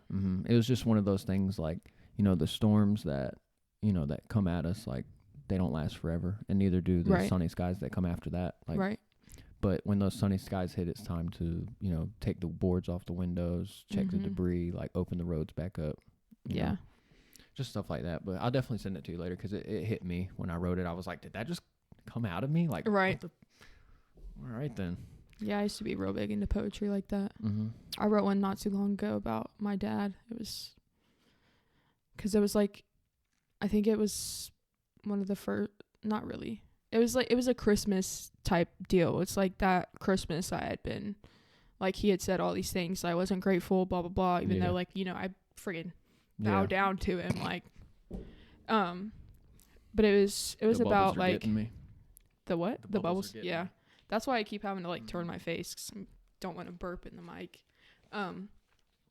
But it was about, like, he's a really manipulative, like, crazy man. But it was like, you know, I had to, like, when I'm around him, I have to hone into that manipulative side of him and myself. You know what I mean? To, like, play the game. I have to play his game back. To what? Have a relationship? Right. Yeah. Like, you know, you have to play that back. I can't be really who I am, because who I am, he doesn't like. So I have to hone in and be him. You know what I mean? Shy. I don't like that at all. Yeah, it's bad, but you know that you got to do what you got to do. I've done that with people, and it takes. It's crazy. Yeah. And then when you're sitting there one day, you just realize what hole is sitting there trying to give this person love. Yeah, it's like, you know, I tried to love him out of the bad things he did. Yeah. Yeah. It's like I did that for my mom for a long time. It was like, and I'm the kind of person, like, I try to fix people, like, that's why all my relationships are how they were. That's where it started, dude. Yep. Exactly. Like, daddy issues to the max. Like, I feel you. Craziness. And, like, it makes you, to get back to kind of the dating world, but it makes you, in a sense, like, less vulnerable. Right. You know, because you've already been through it. Yeah. You know what I mean? And, like, I don't know, it's just scar tissue. So much scar tissue that you don't really realize until you're sitting there years down the road with your future husband or some shit, and you see him come out. You know? And it's like, you know how people say, like, you know, you always, like, you know, you look for your, if you're a guy, you look for your mom and the women that you date. If you're a girl, you look for I ain't found that bitch yet, I promise. But it's like, you know, every single guy that I've been with, like, really, like, had a piece. Had a piece. The manipulativeness, the, like, definitely had some pieces of that. No comment. I want so much better for you, Shy. Well, I sat there for it too, I'm bro. getting better. I know, and I'm not trying to throw shots or anything. I just, like, I sat there through a lot of those moments you had, and, like, just if you had to rant or something, I'd like to think I was there for it. But yeah, I don't know. There were just some moments we shared where I was just like, this is not what you've earned in life. I promise you, it's coming. It's coming. Just write it out. It's definitely, like, that's what I have to tell myself now. It's like, I have to, and even if I do, like, get into, like, a situation like that again, like, I feel like I'm strong enough now to the point where I can detach myself from it, because, well, I think it's not even a strength thing. I think it's about a vigilance thing. Yeah. You know? And it's like, I'm just such a anxious attachment, like, person. I get attached to people like that. Yeah. So it's like learning how to detach. Well, I think we spend so much time, and that does take a lot of strength. I wasn't trying to, like, discount. Yeah, no, I know what obviously, you mean. but, like, I think we're in such a place where we look for, like, in our lives, I mean, and I think you can relate. That's why I'm saying we, maybe other people out there too. But I think we're in such a state of mind where, like, we're looking for the good parts that we want out of somebody, that we're so willing to deal with the bad parts. Deal with or avoid. Yeah. You know what I mean? Like, I can say personally from my past relationships, I think some of the women that I was with, at least, they seen the better parts of me, and they fell in love with those, and they were willing to deal with the other shit. Yeah. You know? It's like the other, like, kind of the other way around for me. It's like obviously I'm not, like, doing what you've been having you go through, but, like, I don't know, I've dabbled into being the bad guy, you know? And I don't know what I was about to say, my mind went blank, but it's like, I don't know. Yeah. My brain just floated away. It puts you in a place where, like, you're confused all the time. Like, what you just said is a perfect explanation, in my opinion. Like, when you're in that state of mind, especially, like, with someone you love, you're just confused all the time because it's like no matter how much I give you, it's not enough. Like we were Right. saying earlier, like sometimes love is just, it falls short, Mm-hmm. you know. Only like certain people can get changed by that type of connection with someone, you know. Right. And like, man, it took me a lot of rounds, like a lot of rounds in the ring with different people to realize that, like, not only obviously I was coming to terms and realizing that like what I was doing was affecting other people, but the way I was affecting these other people affected me, Right. like so deeply, Right. and it just became more and more scar tissue, you know. Yeah, and like that's in like a different sense with me. It's like, you know, I dealt with it for so long and I just like put it to the side. It was it built up so much, and it's like it almost got to the point where like I was turning into them. Yeah, like shaking up the can. Exactly. Yeah. It's like, okay, so you're gonna do this, okay, I'm gonna do it 10 times worse. Facts. And it's like that mind game shit that like makes you feel like, oh my god, I'm winning at this now, but Right. like you're part of the problem now. Like Exactly. what are you talking about, you Right. know? And it's just that it's that type of sickness that excuse me. Oh my god. It's that type of sickness that people don't realize is sickness. Right. You know, because it's a learned trait. It's not a disease. Exactly. But I don't know. I think I've heard it said from I think my mom actually, but it takes just as much time as it took for the trauma to be created to be like dealt with and wiped away in a sense. So like, I don't know. I think you should give yourself some grace. Oh yeah, I definitely do now. Like now that I'm like out of all of the things and I'm not having to deal with it all the time. Like it's not constantly in my face. Right. It's like now I have more time to think and like reflect and be like, oh. And like I was saying earlier, like I know that a lot of things that I did in the relationship was wrong. And it's now that I'm like, okay, go back to the situations, think about it. Like, are you saying in the sense of like enabling it? Right. Yeah. Okay. Yeah.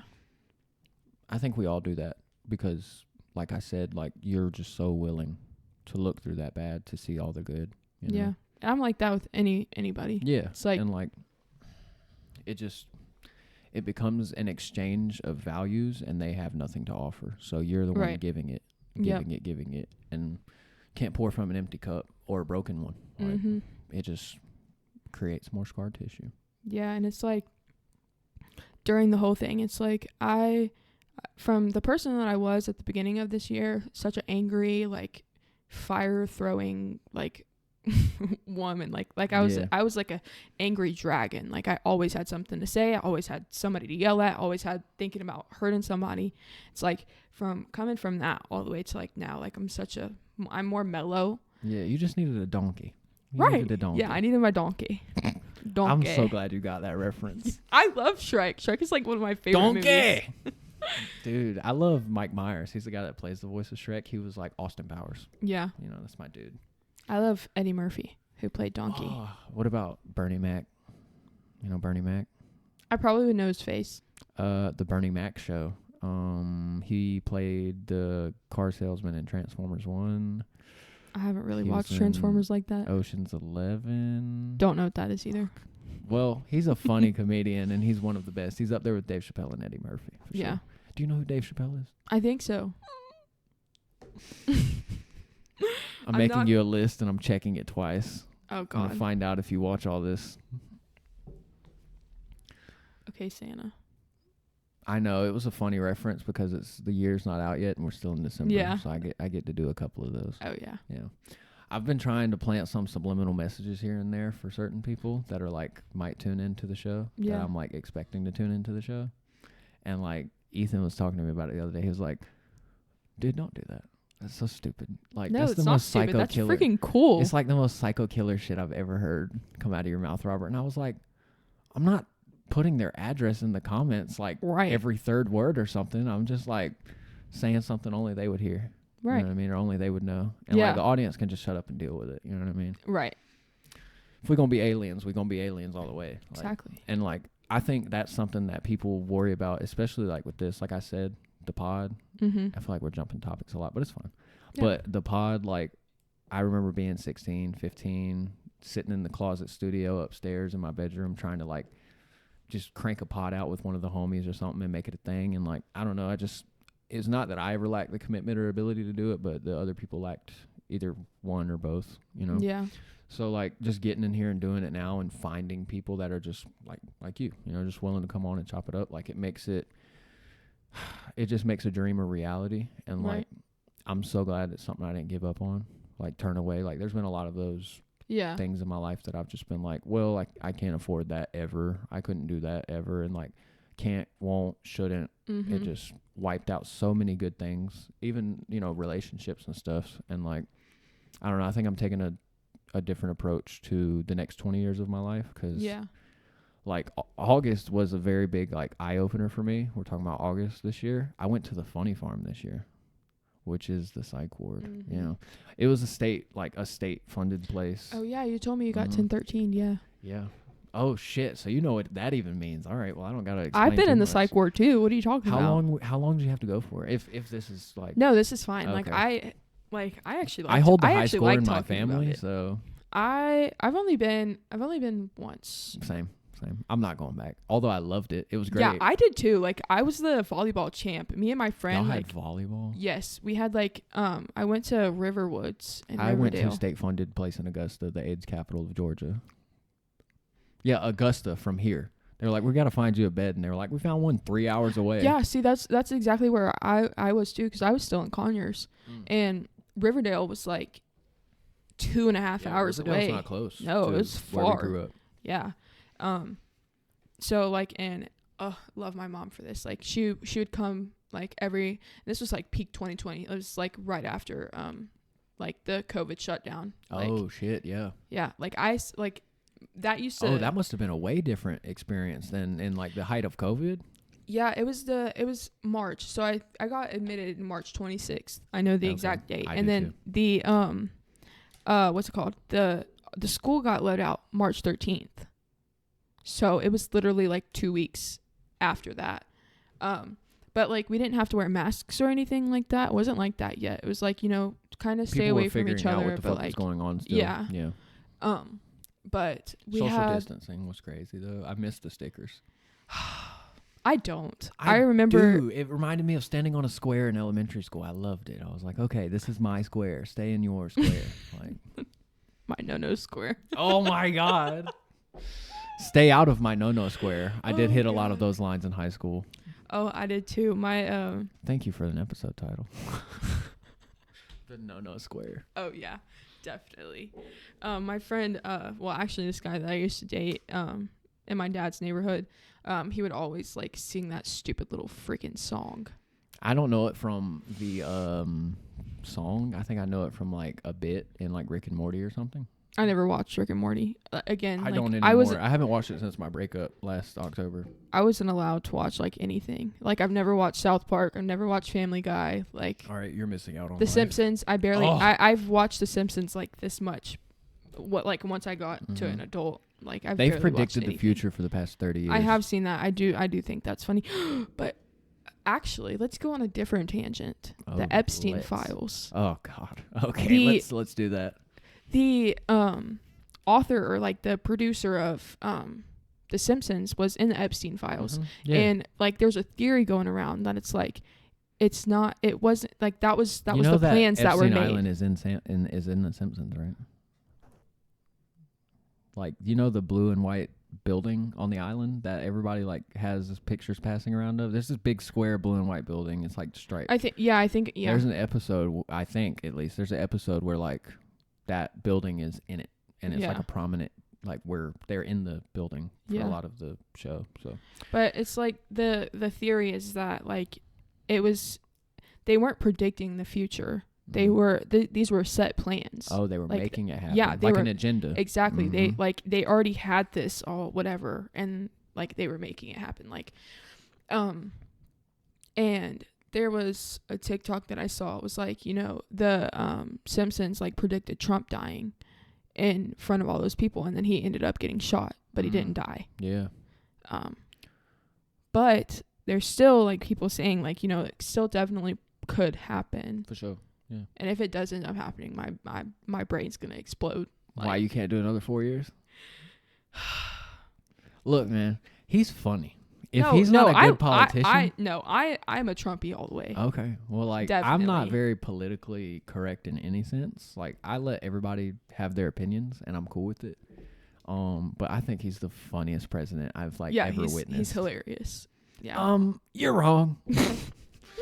Don't butcher my Trump accent, or impression. I'm working on it. LOL. Dang, we've been talking for a while. Let's see, 3,000. Yeah, about an hour and a half. Not too bad. We've been doing good. How are you feeling? Still in there? Great. Yeah. Great. It's like it just comes now. Yeah, don't it? now it's just like, oh, okay, yeah, let's talk about this. But like about The Simpsons, like I never really thought of it as like a not less prediction, more like set in stone, and we're showing you what's happening before the fact. Right. Because like I'm gonna get real deep with you for a second. Okay. So the Sumerian tablets. Oh yeah. Which is like a very slept on thing, but it's like one of the oldest recorded history like we can find, and then you can go on the internet, I think, and like look at these tablets and translate them. But it's said that either the Anunnaki or the people that wrote these tablets, if you don't know what the Anunnaki is, please don't bring up some shit about Elon Musk being like Anunnaki or some shit. This is like some old ancient culture I'm talking about. But they said that like, you know, if you plan on doing something to society, if you plan on like presenting a thought out plan over the next 100, 200 years, whatever your time frame is, like you have to tell them or your karma is going to come back to you. So whenever they put shit in the movies or TV like that, in my opinion, I think that's them going, hey, this is your warning. You know, like there's this movie that came out, I think last year, about the train derailments in I can't remember what it was, Mississippi or something like that. But the train derailments happened after the movie came out. I'm pretty sure it has Adam Driver in it, the guy that and like it shows like the whole plot, like the poisoning the water, killing the wildlife, people getting sick, and then it happened just like that. Yeah, boom, boom, I boom, remember boom, boom. that. Yeah. The boat hitting the bridge, it lost power and hit the bridge. There's a movie that came out with I'm name dropping actors right now, but Ethan Hawke, you watch Stranger Things? Yes. Oh, I love Stranger Things. Maya Hawke, the girl that plays Robin, that's her dad. So okay. Yeah, she's fucking Hollywood royalty. But do you know who Uma Thurman is? The name sounds familiar. She was in Kill Bill. Never watched that. Well, anyways, that's her mom and dad. But the point I was getting at is he starred in this movie, and the movie was about a like either worldwide or statewide, United States wide blackout. Yeah. And like I think Chinese hit the servers and like turned out power to like a bunch of places. But in the beginning scene of the movie, they're sitting on a beach on vacation, family stuff, and out of nowhere they're like, "Oh my God, look, there's a boat out there on the horizon," and like an hour passes, it's getting closer, and then it runs ashore and runs up on the beach and like runs over some people and stuff. But that boat lost power and ran ashore. This boat, a few weeks after that, lost power, crashes into a bridge, and the bridge comes down. You know, and like Contagion. Yeah. Or no, what's it called? Parasite. Yes. Is that the movie that I'm thinking about? Yes, I think so. Yeah. That hit right before COVID. Yep.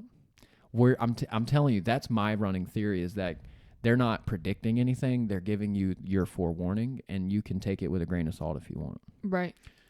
Because like that makes sense to me. Like that does make sense. If you don't tell somebody or tell a mass like of people, society of people that something bad's gonna happen, and then you do it, like the karma's coming back to you. Yeah. But like if you put out a PSA in a sense, like through a movie or some shit, and people are like, "Oh my God, this is a great movie! It topped Rotten Tomatoes in the box office." Like people are paying attention, so when it happens, they're like kind of less shocked because they just watched it in theaters and paid money to watch it. You know what I mean? Like that's so interesting to think about it like that. It's a crazy theory. Yeah.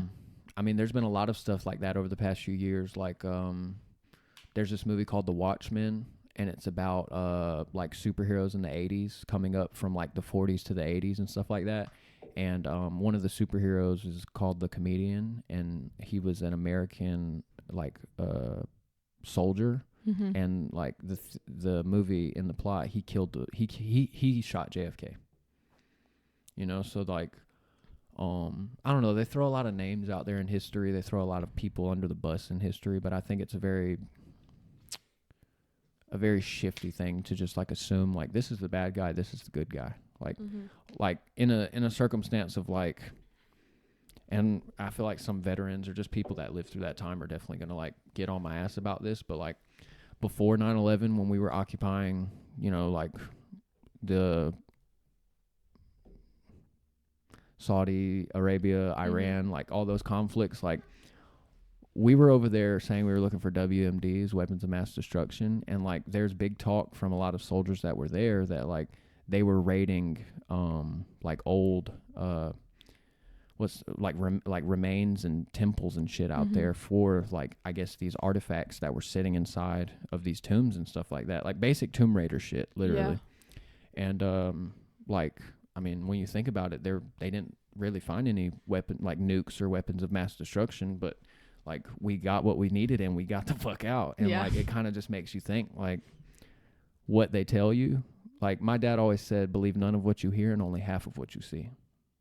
You know, so like I've always taken an approach to it that way. Like parts of this story that you're telling me right now is truth, I'm sure, but I'm sure the rest of it is either A, your perspective, your subconscious just remembering how it happened, or B, you're lying. You know, so like not you. Exactly, I know what you mean.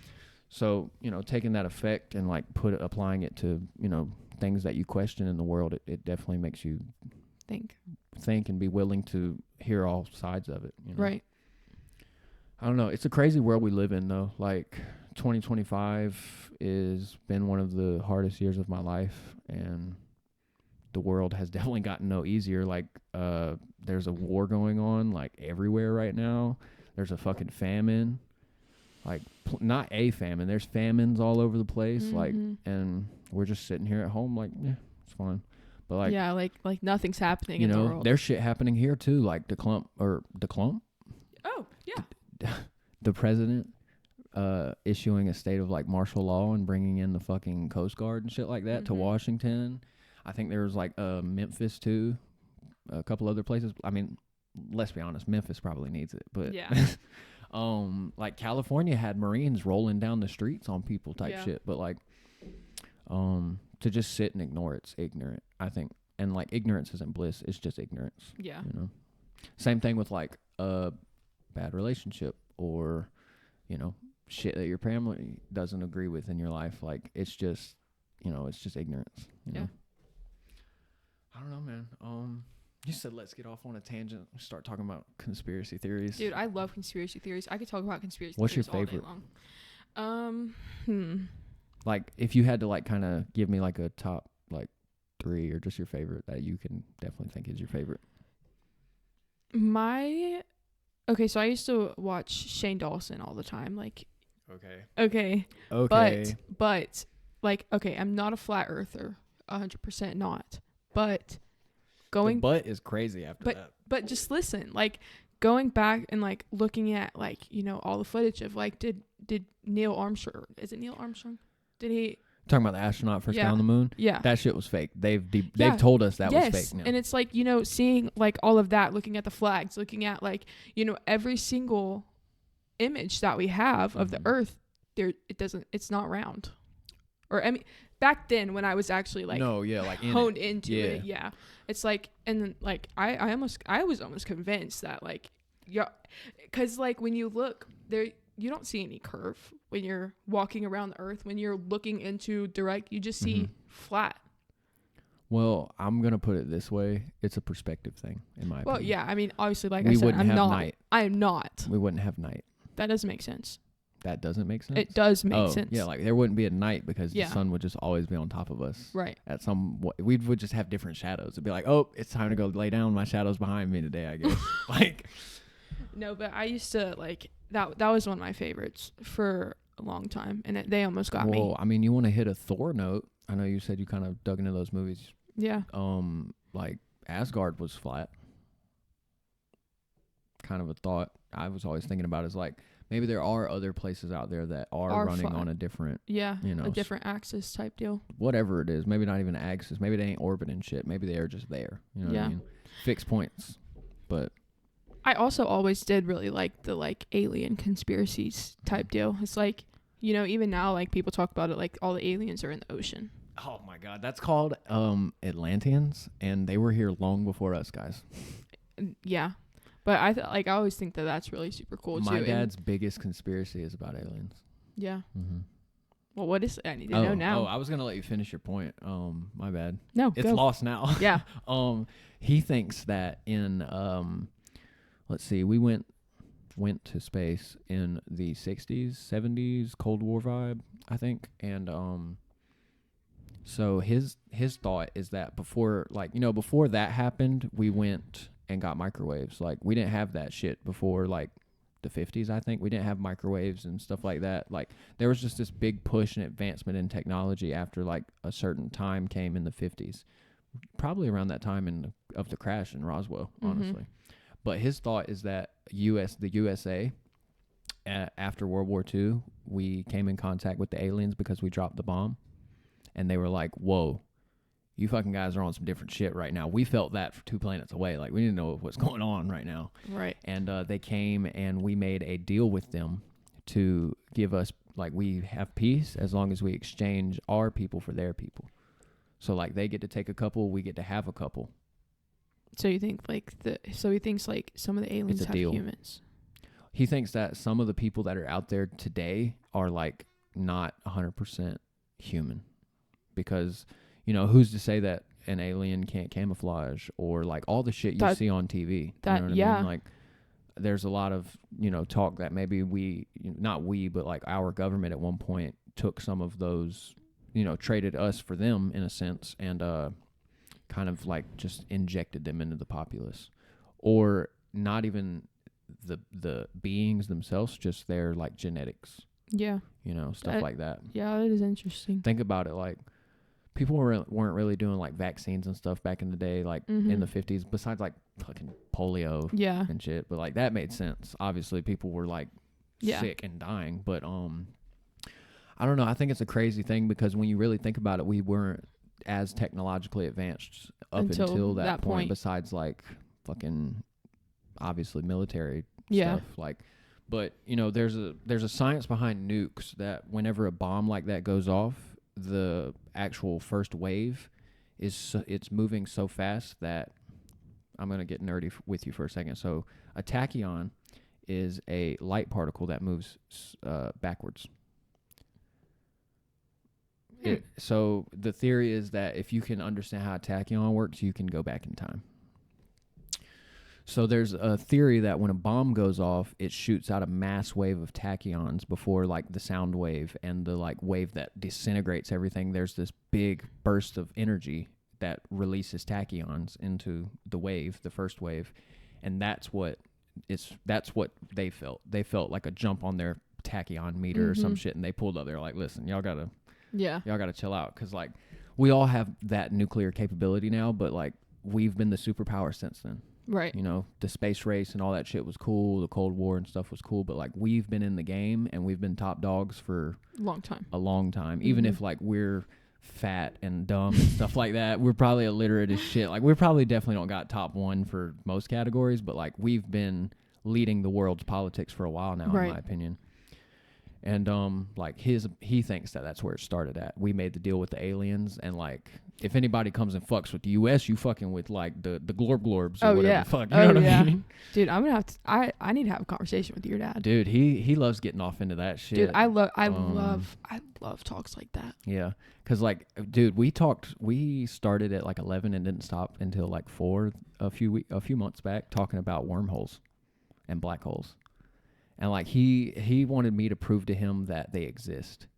And I was like, Dad, it's all theoretical science. Like, I'm not going to be able to crack this code. There's fucking genius scientists out there that still don't know the math behind it. Like, I don't know what to tell you. Look it up, dude. But it got into, like, a 3-hour rant about, like, he was like, you can probably time travel forward. You can move fast enough to do that, but explain to me how time traveling backwards works. And then I had to sit there and try to explain to him what a tachyon was. And he was like, have we ever caught one of those or harnessed one of those? And I was like, all right, you're manipulating the shit out of me right now. I don't believe me anymore. Okay. But yeah, like, it's not even that he loves to be proven right. He just loves to debate. Yeah. He likes the idea of like opposing points. Yeah. And if he can get his win out of that, he's taking it. But yeah, I think he just likes to test the waters and see like if he's like he uses those arguments and those conversations to test his own theories too, of like, am I on the ball or am I just being old as shit talking about stuff I don't know about? You know what I mean? I don't know. I think it's a great thing to do. Because if you just believe whatever you're told, like, right. What kind sheep. of life is that? Yeah. You're just a fucking sheep. So like, in my opinion, at least, I think some people would rather just believe whatever they're told because it's easier. But naturally, as humans, I think we're just curious, and to sit down and have those questions and talk about those things, like, it's good. You know, it's good for the world. It's good for like your world, you know. Yeah, it's like, good for the brain, really. Oh yeah, definitely. Because like if you just sit there and let all that shit bottle up, you go crazy. Yeah. You know, especially conspiracies like everyone's an alien or fucking you all have weird alien DNA. I'm the only normal one. Like, you know, just crazy shit like that. My stepmom used to say that my head was so big, she thought my dad was an alien. They used to watch Ancient Aliens a lot, and she used to be like, I swear, your dad's one of them because your head is fucking huge. It's funny. It sounds like such a her thing to say too. Does it not? It does. Literally, that's how I know it was real because it's just like in there. And I think I've thrown some dirt in her direction a few times in this episode, but there definitely were some funny, good moments that I can call back to. Yeah. I'll probably do that a little bit with Gracie because, like, not that my dad and my sister, my younger sister, his kid, are, like, very negative towards her, but, like, they sit and talk about her and things that go on in, like, my sister and her's relationship that, like, I don't want to sit in the room and talk about because it just feels like people are kind of, like, bad-mouthing somebody that we all know is bad already. Like, there's no, why are we wasting extra breath here? You know what I mean? But Gracie will sit down and she'll really like, yeah, I get where you're coming from with this, or I get where you're coming from with that, but like, I've experienced this, you know? And she's not very pushy about her opinions on it, but she is very like open and well-versed about like, yeah, she definitely has a problem now, you know, but at one point in time, that was my mama and still is, you know? Yeah. And she's kind of helped me in a sense work through my shit, like with my mom. Like I haven't talked to mine since the funny farm, which we got to get back to. I got off track about that. But like I got there on the 12th, and I think it was the 13th or the 14th. She called me and told me that she told my 13-year-old little sister and 10-year-old little sister that I was in the hospital and that they didn't need to worry, but you took my voice. That was my... Yeah. I was supposed to sit down and tell them that when I got out, not you. Or call them from in here and, like, just let them know. But, like, I remember being a kid and, like, my dad walking in my room on that Friday. I was supposed to leave at 6 o'clock to go to Mom's house. And he's like, your mom's not answering. Just called me. Bleep.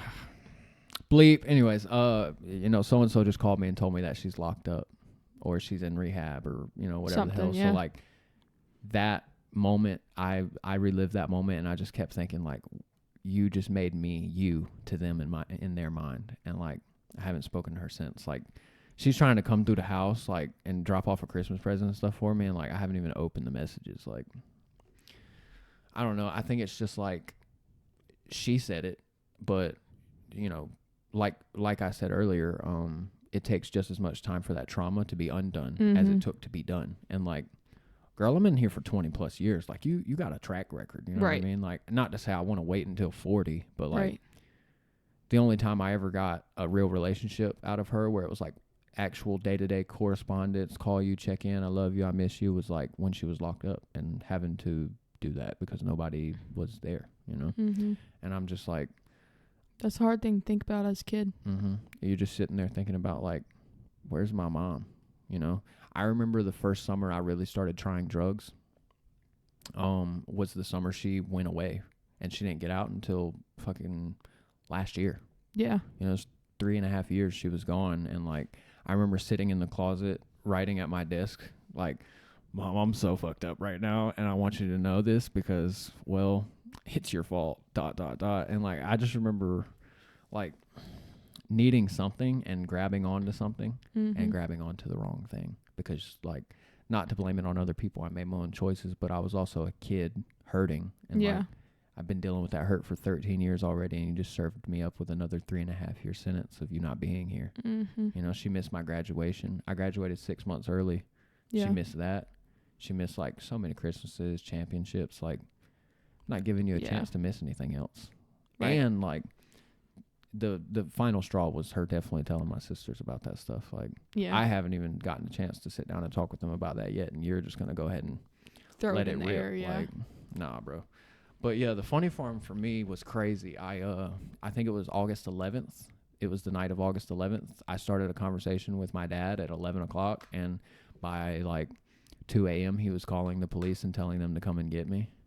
He called the hotline first, and they were like, call the police and tell them to escort him under, like, I guess, just under their supervision, so I get there, Mm-hmm. and don't like flip out on him or something, because they thought I was gonna like murder the world. So they pulled up. Was one officer at first, and then 2 seconds later, 2 other cop cars roll up in front of the house, and I'm like, the lights aren't on, but we still know who these cars are. Like, y'all are in uniform right now, Right.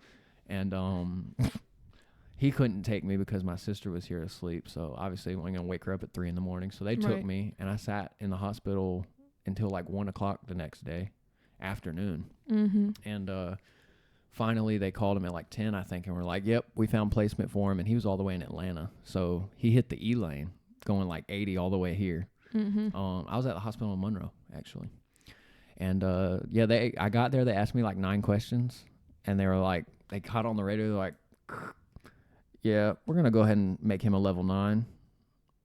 Put him in code red. Go ahead, thank you." And I was like, "What's a level 9? Did I get a high score or something?" And she was like, no, that just means we're going to keep a little more of an eye on you. Because like every question they asked me, I was like, yeah. Yeah. And they're not yeah answers. It's Mhm. like she needed more of an explanation. I was just like, yeah, who doesn't? She's like, normal people don't, Robert. And I was like, fuck you. Okay. Right. But they found me a bed in Augusta, which from where we are, that's like 2 hours, I think. 2.5. It's on the state line of the Carolinas, Yeah. pretty much. 10 minutes out. And I got there on the 12th at like 3 o'clock. I had to ride in the back of an ambulance strapped to a gurney. That was chill. I'm going to be honest with you. I had been up all night, like wigged out, sitting in this hospital room with nothing in it. Like they took everything out of there. And they left. They didn't even leave the remote. So I had to watch TV with captions on, and the captions were in Spanish. I hate captions. Captions piss me off. Donde está no español? Like they didn't notice either, and I was just too psyched at the time of getting there to even care. But finally, when I got in that bitch and they strapped me down, I was like, oh, I'm safe. Yeah, sleep. And like 2 hours later, we get there, and they wheel me in on the gurney, and I'm in paper clothes at this point. Yeah. And the lady at the hospital gave me like extra large baggy paper clothes, so like I look like a kite out there at this point. And I get there, and they wheel me in and do the intake and stuff, and I'm there from the 12th to the 19th. I was there for 7 days. Yeah. I think I was in there for about that long too. They said it was going to be 3 days for them to like look over my paperwork and look at me and ask me some questions to like switch me from 1013 status to, I think it was either 1014 or 1011. It means you're like voluntarily there and like you're not a danger to people. Yeah. So I was like, all right, so I'll be here for the weekend. Let's chill. It's fine. It's whatever. And I was there from Tuesday to Tuesday. I left that next Tuesday. And like, I loved it so much. We went to group every day at 2 o'clock and 11 o'clock. And like, we talked about stuff. And like, I got like asked like how I was doing that day on a scale of 1 to 10. And like any answer I gave, they were like, really? Really? Why? And I was like, oh my God, I love talking to you people. I don't even care what the answer is. Right. I met some people in there. Like I met 2 friends in there. That I'm still like, I still kind of keep in contact with, actually. I might have one on, actually, so that we can like jive talk about our it, experience. But yeah, I don't know. It was just a very like nice week. I got to sit there. They like just played movies all day. Mm-hmm, that's like, what we did too. Not streaming or cable. They like DVD players. Yeah, movies. it was DVDs. You want to talk about where to find one? Look in a damn Funny Farm. Yeah. But they only had like 10 movies, maybe 10 movies. We had a pretty good selection. No, we had 10 movies, and I swear I watched American Gangster about 40 times. And then like one night we were eating. Do you know who? What's his name? Hannibal. Mm-mm. Okay, well he's a serial killer that eats people. Yes, I do. Yeah. I do. Silence of the Lambs. Yeah. Any Yep. of that? Mm-hmm. Okay. All right. Well, they put on Hannibal as they're rolling the dinner cart out, and I'm like, I'm hungry right now, but I don't think I'm that hungry. And like, by the time of the end of the movie's rolling around, I'm sitting there eating my cake. I'm just like, whatever. But like, yeah, I got to sit there and watch my own movies. I got some really cool drawings I did. Yeah. If you remind me before, like, you know, we leave to take you back to your dwelling, I'll show you some of these pictures. Cause like what I would do is like 5 o'clock was your first vitals. So they'd wake you up, check your heart rate and stuff like that. And they ask you if you had any dreams or if you like want to claw their face off or something, you know, normal stuff. Yeah. And, I would get up at 5 and not be able to go back to sleep. So like, cause I was in a room full of 4 dudes and I would go to bed first. So I didn't have to listen to them fart and snore. Yeah. And I would get up at 5, and from 5 to 9 breakfast came. 5 to 9, I would just draw the I'd say the second thing I thought about, because the first thing would always like, it would just be the same picture over and over again. So it was like the second thing I was thinking about. And I just like sat there for like 3-4 hours and just drew and, you know, worked on stuff. There's one drawing I really like. It says, it's a microphone and it looks like realistic, like it's coming off the paper practically on the stand. I've put a lot of effort. Like I'm sitting there shading with crayons and markers. Oh and shit. yeah, I have to see those. And it says, called a boy nomadic on the mic, he's wreaking havoc. And like all I could think about that day was my music and stuff. Yeah. And like there were other people from Augusta and all over the place in there that made music and wrote books. And like, I don't know, it's just nice to interact with like people that not only had been through something the same, or, you know, we're just going through a rough time, just like people in that same mind space. You know, I learned how to play spades, fucking dominoes. Like I was in there with the homies. I wasn't in there with like white heroin addicts. Like I was in there with the homies, bro. Yeah, for the most part, mine were pretty cool, but then some crazy. I was the youngest guy in there by 10 years. Wow. It was a detox place too, so it wasn't just like a mental health facility. Like there were people in there like shaking and coming down and stuff. Yeah. But everybody got their 2 cents with me. Everybody got to sit down and talk and stuff. And like to the people I made closer friends with, I like made cards. Like I folded a piece of paper like 8 times and just ripped it into little 8 pieces. And I wrote my name and my number and like contact info. I was like, I think even on the bottom, I wrote like a nice, like, hey man, keep it up. Good luck with the move when you get out. Like just like stuff I remember talking to them about, making it feel personal. And like some of them have reached out, you know, and it's just I don't know, it's nice to know that like I left a mark. Yeah. And it's not a good one, you know, not a bad one. But yeah, I really enjoyed my experience, and the food was fucking bomb for a state funded place. It was bomb. Cause like I was eating maybe once a day when I left to go there. And you know, they weighed me when I got to the hospital, and they were like, what do you weigh? They asked me, and I knew what they were doing. I was like, I weigh 165 pounds, maybe 170 if I'm wet. And they were like, you're 145 pounds. I'm like, dude, I haven't even been that big since I was that small since I was like 8. Right. I've been 150 plus for the past 15 years. I don't know what you're talking about. And so I settled in, and like I just started eating. Like people would be like, hey, I don't want these carrots. Do you want them? Yeah. Like just like anything that they would be throwing my way. Like, oh, you don't want your juice cup?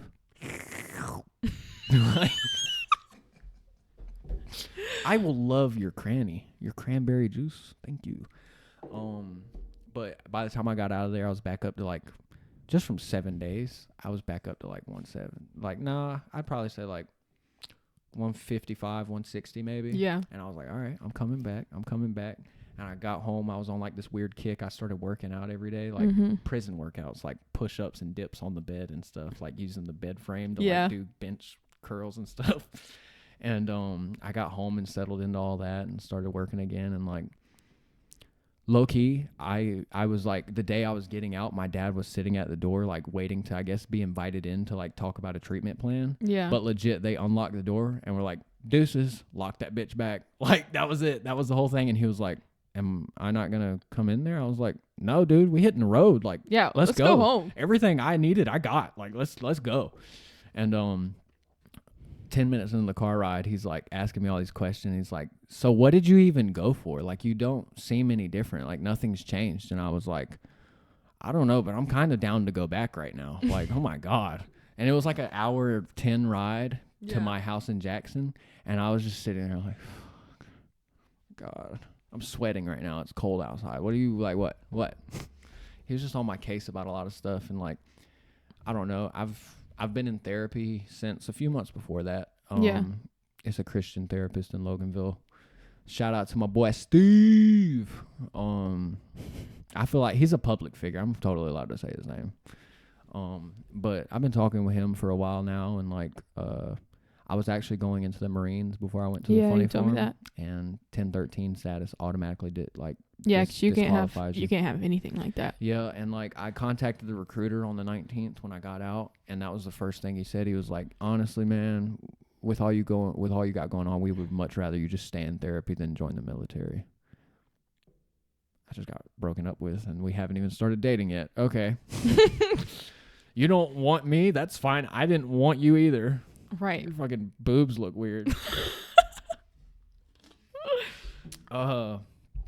Look, somebody's going to clip that and be like, this guy's talking mad shit to this girl on his podcast. Oh, that's great. Yeah. But I don't know. Ever since I've gotten out, I've definitely taken a different approach to just like how I'm handling things. Like I'm still very much an interior person. Like there's a lot of things that happen in my world that I don't like let people into just because like that's kind of how I was raised to deal with stuff. Well, like back in the day, not all the way back in the day, but like a couple years ago, like when I used to like come see you at, Dollar General. Yeah, your work. I was just talking about that the other day, bro. Really? I was. I think about it all the time because I pass that Dollar General like every day that I go to school. Dude, I was like the king of the town when you left there. Everybody was like, oh my God, who's that girl? I was like, guys, please chill. Y'all are all 40. You have something better to do. Oh my God, no way. But like we would like when we would sit in the truck and like talk, like you would like we would go into it like all the way into I'd it. be like 10 minutes late from break. It'd be like a 30-minute break. I'd still be like 10 minutes late back from it. Yes, and remember that one time we had to go to CVS to like get you or your dad's medicine or something like that, and I'm not gonna say what you said to me, but it's like I kind of want to know what I said to you. You want to? Are you sure? I mean, if it's bad, I can clip it. Like, I mean, it's not. I mean, it might be bad because like your internal life.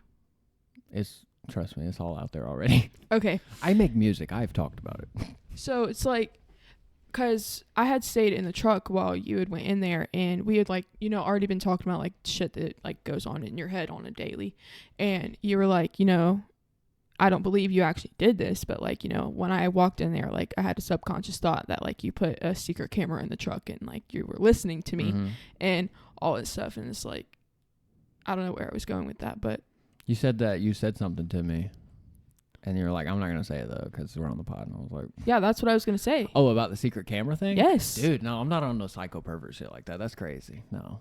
And, like, I don't know. I think I was definitely in a weird state of paranoia, and I probably talked about that with you a lot. Because, like, my girlfriend at the time was living with me, and I wouldn't even say she scared me necessarily. I just knew what she was about. So, like, in my mind, I think that was a little state of paranoia I was always in. And, like, I don't know. Honestly, I'll get into it this way. I think I was involving you in a situation that I didn't really know how to handle. Yeah. I was a very big guy on, like, cheating. Mm-hmm.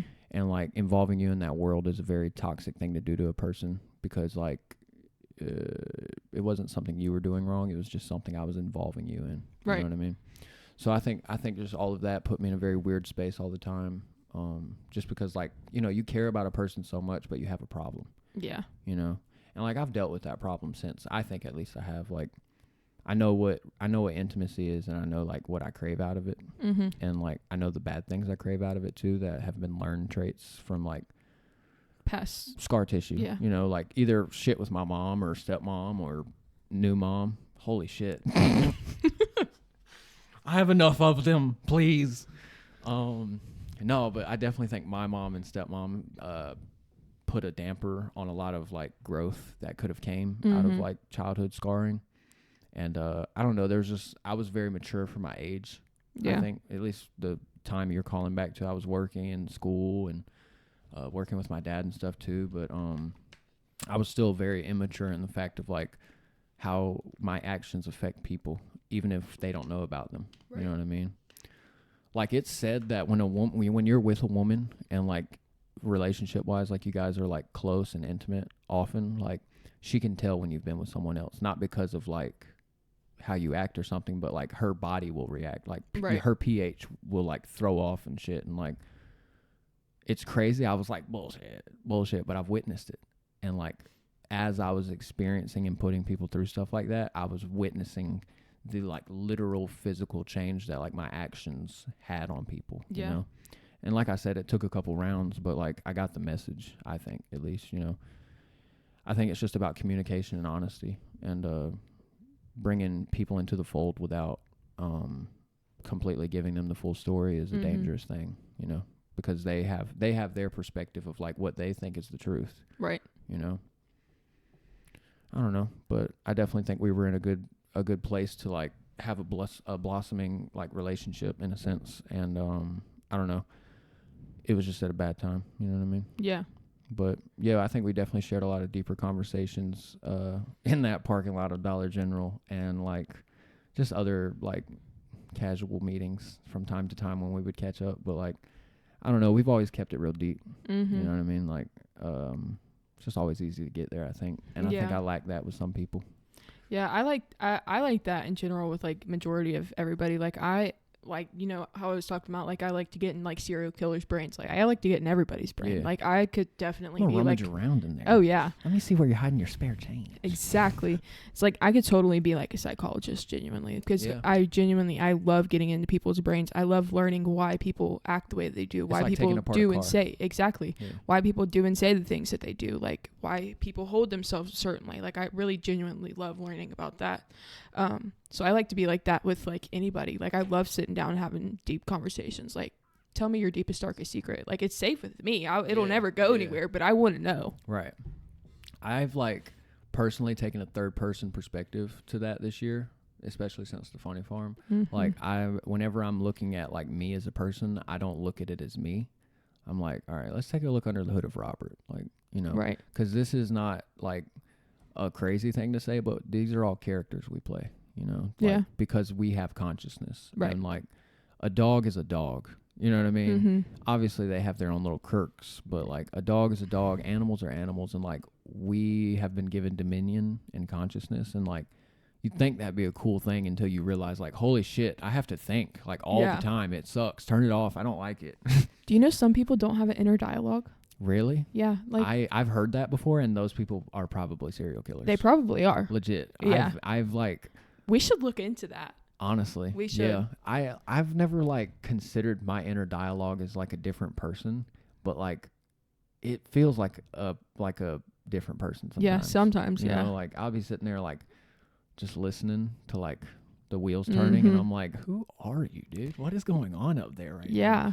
Have you ever like tried to think about multiple things at once and like say... Oh, I always have multiple browsers open. Well, yeah, but it's like I used to, when I was younger, even now sometimes it's weird, I will sit there and like try to say 5 different words at the exact same time in my brain, and I hear every single one of those words at the same time, and it's freaking mind-blowing. Like, how the fuck does that work? It's... People like to talk about computers, cars, and like all these advancements of technology, but like the truest, craziest form of technology, in my opinion, is like the human brain. Like it's the biggest supercomputer ever invented, and like the shit it can cook up, like you're living in it. Like you're in the world of shit that the human brain can cook up. And right. Like I think it's a beautifully dangerous thing, for lack of a better term. You know? I think it's cool though. Like I definitely think that could be a good fallback career for you if you like just all of a sudden wake up and hate fucking hair one day. You're just like, I'm gonna get to what's under the hair. Oh yeah. But yeah, I've always been really interested in that. Like psychology is like I wanted to take it in high school so bad, but like since I went to 3 different high schools, so like oh yeah, you had a lot of jumping around to do. Yeah, so I none of my credits were like in the same, like when I went to Walnut Grove, like when I went to Heritage at first, like I had sorry. taken, yeah. If you guys don't know, that was you literally, shouldn't go. yeah, do not. That was the year before the bomb thing.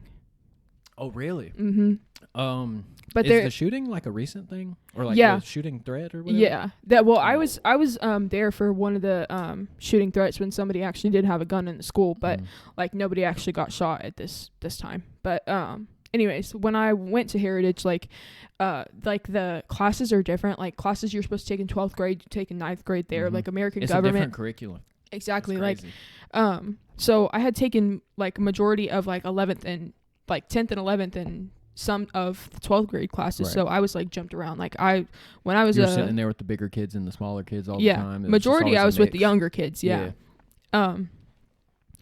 So it was, I don't know where I was going with that, but I always wanted to be in do psychology, but my credits never lined up with it because I needed this kind of credit or I needed this credit. It was always catch up. Yeah.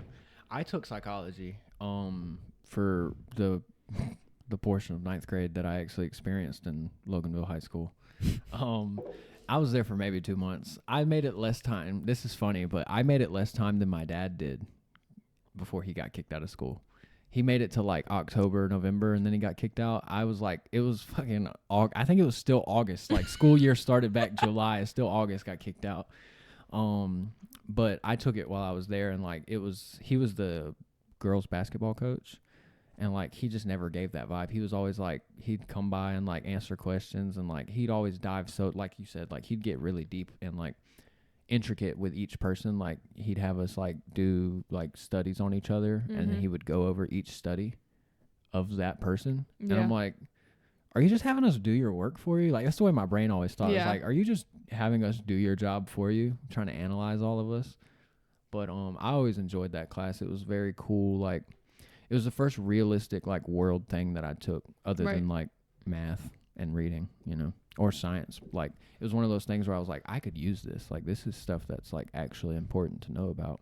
Yeah. And then I found some girl to, like, focus on in that class and fucking. Yep. But, yeah, I'm just thinking about me getting kicked out of school now. It's crazy. I've, like, brought it up so many times. Were you like were you out here in Loganville around that time? 8th grade for you? Not me. No, I stayed in Conyers until like middle of 2020. Oh wow. Yeah, we moved here July of 2020. Well, Monroe, whatever. Yeah, I remember coming into Zaxby's one day and being like, there's no way that's who I think that Time is. Time the fuck out. Like, and then it's just like, I remember walking up to Ethan and being like, what is that girl's name? And he told me, and I was like, holy shit, I know you. I, like, actually know you. And Gracie was working there, and she was like, yeah, she's been working here. I was like, why didn't you tell me? Nobody thought to fill me in on the juicy tea, huh? But yeah, like, I think that was just one of those. I've heard it said you have to go the long way sometimes to get back to the short term things you like miss most about like older days. Yeah. You know. But I think like we're well past 2.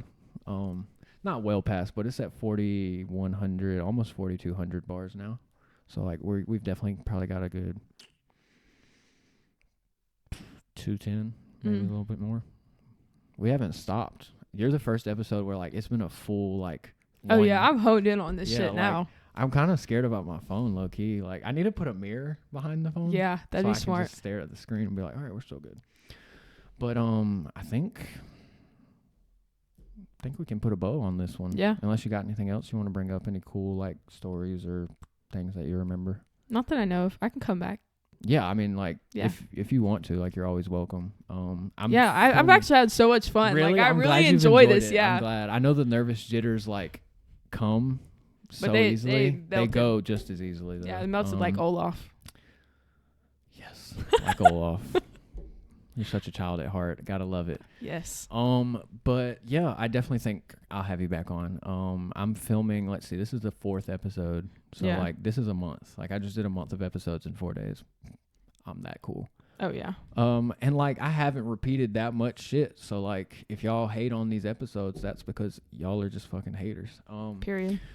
But yeah, and I'm trying to do the special for the New Year's tomorrow and another 4. So like I probably won't be filming another one again until like early February, probably around the time you graduate. Yeah, that'd be perfect because I don't really got on. much time while I'm in school. So yeah, exactly. I'm on break right now. Yeah, I know. Everybody is, dude. Thank fucking God. Really? Is it bad like that? Or is it just stressful? Both. Yeah. Both. Yeah. And some of the people I want to choke the fuck out. Yeah. Yeah. I remember hearing a lot of war stories from like my ex when she went there, and like just things she had to deal with in the day to day from certain people that are just weird cats. Yeah, I'm very lucky with the class that I have. Like the class that I have, like we all really get along like really well, but it's the people outside of the class. Yeah, she always she found her inner group of like people I love in this class really quickly, and then, like after that it was just kind of like y'all are fucking weirdos. Yeah. Yeah. But I don't know. I'm glad you're enjoying it, and I'm glad you're like almost out the door. That's a big accomplishment. Like although it was only like a year and like I wanted to quit a lot though. Mm-hmm. Yeah. Yeah. And like I think the best things in life never come easy. Oh yeah. You know, so I think it was worth the fight. It was. I'm proud of you for getting through it.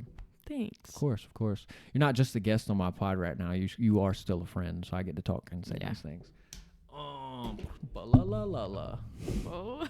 Big Hero 6 vibe, bro. Oh yeah, love that fucking movie. Really, you didn't get the reference until I said something about it? No, I did. My brain was it took a long time. You have a loading wheel up there. I do too. I do too. Like I said, 6 different browsers. You know, these 3 right now are starting to hurt. But yeah, I guess we're gonna tie up this show and put a little bow on it. I like to give the guests of each episode a little like moment on air with the peoples, if you'd like to leave them with anything. You're like the first person that like actually has like, check me out at this if you want your hair done or some crazy shit like that. If you want to. Oh yeah, I could do that. You could plug. You definitely could plug. So like I said earlier, I do graduate in February or mid-January, early February. But I still am thinking about like staying in like the Salon 124 type deal. So they're a good salon. Yeah, I really like them. Are you talking about? I know there's one in Monroe that's new. Yeah, I'm not gonna go to that one, but the one in Grayson's pristine. Yes, that's what I'm thinking about. I'm thinking about going there. The owner, he is wonderful, and they're so like. Gracie worked there. If you're ever thinking about like going to cosmetology school, Keune Academy is really like the place to go. Like, and following with Salon 124 afterwards, it's like there is so much continuing education like that. It's insane. You get like 3 years of continuing education, and like if you go to some other salon, you're getting thrown out to the wolves, and half the time as soon as you get out of cosmetology school, you know a lot more than you did previously, but you still don't know everything. Like there's a lot still left to learn, and they give you that opportunity like free of charge. I think majority of the classes are free. And I'm assuming it's like, do they help with job placement too? They do at the end. Yeah, that's good. That's what Gracie's school did. Whenever she was going for esthetician stuff, they helped her find a little bit of job placement. I'm gonna have to go to her, give me a facial. She gave me one before they left, and I still look like shit. So, it just feels nice. Yeah, she gave me the taser thing, the wand. Yes. Yeah. Did it like shock you for real? Yeah, and it burned, like it smelled like it was burning, and I was like, Gracie, is that my beard? You burning my beard right now? She was like, no, that's the oxygen around the electricity frying itself. I was like, look at her knowing what she's talking about. I was like, do you know what that is, like scientifically speaking? She was like, no clue, but it's cool. Anything else? Throw their way. I don't know if you have like a page set up yet. I was kind of giving you the air to like say something. I do. It's called I'll probably have to spell it out, but it's a. If you know the name of it, I can spell it out later in the show. Like put it in the. It's like end for you. It's like my middle name. Dude, your name on Facebook. You got to tell me what's up with the last name. Is that your middle name or something? No, that's my my mom and my stepdad's last name because my dad kicked me out of the Sloan family, so now I'm in Digway. I love that last name. Right? It's so awesome. It's Nigerian. It's like, dude, is he a black guy? No, he's like he's like mixed, Nigerian, but he's like extremely white. Okay. But my Instagram for my hair stuff is called Dream Hair by Dream Aaliyah. And Dream Hair obviously spelled however, and Dream Aaliyah is spelled DREAMA and Leah LEEAH. And I'll put it in post edit. I'll like put it like under your part, like little @ symbol, something like that. So they know. And what you said, that's your Instagram? Yeah. Okay, cool. I don't have much on there because I'm not really into like social media like that, but there will be stuff on there eventually. Well, it's put out there, so anytime somebody watches this, you have a plug now. Right. Yep. Dude, we just like, this was honestly probably one of my favorite episodes I've shot. You gave some good energy. You came with the smoke. Oh yeah. But that's gonna do it for us today, folks.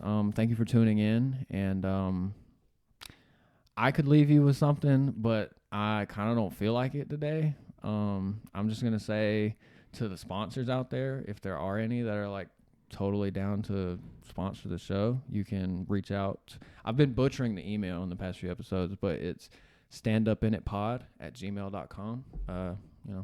Reach out if you are interested in getting ad segment on the show.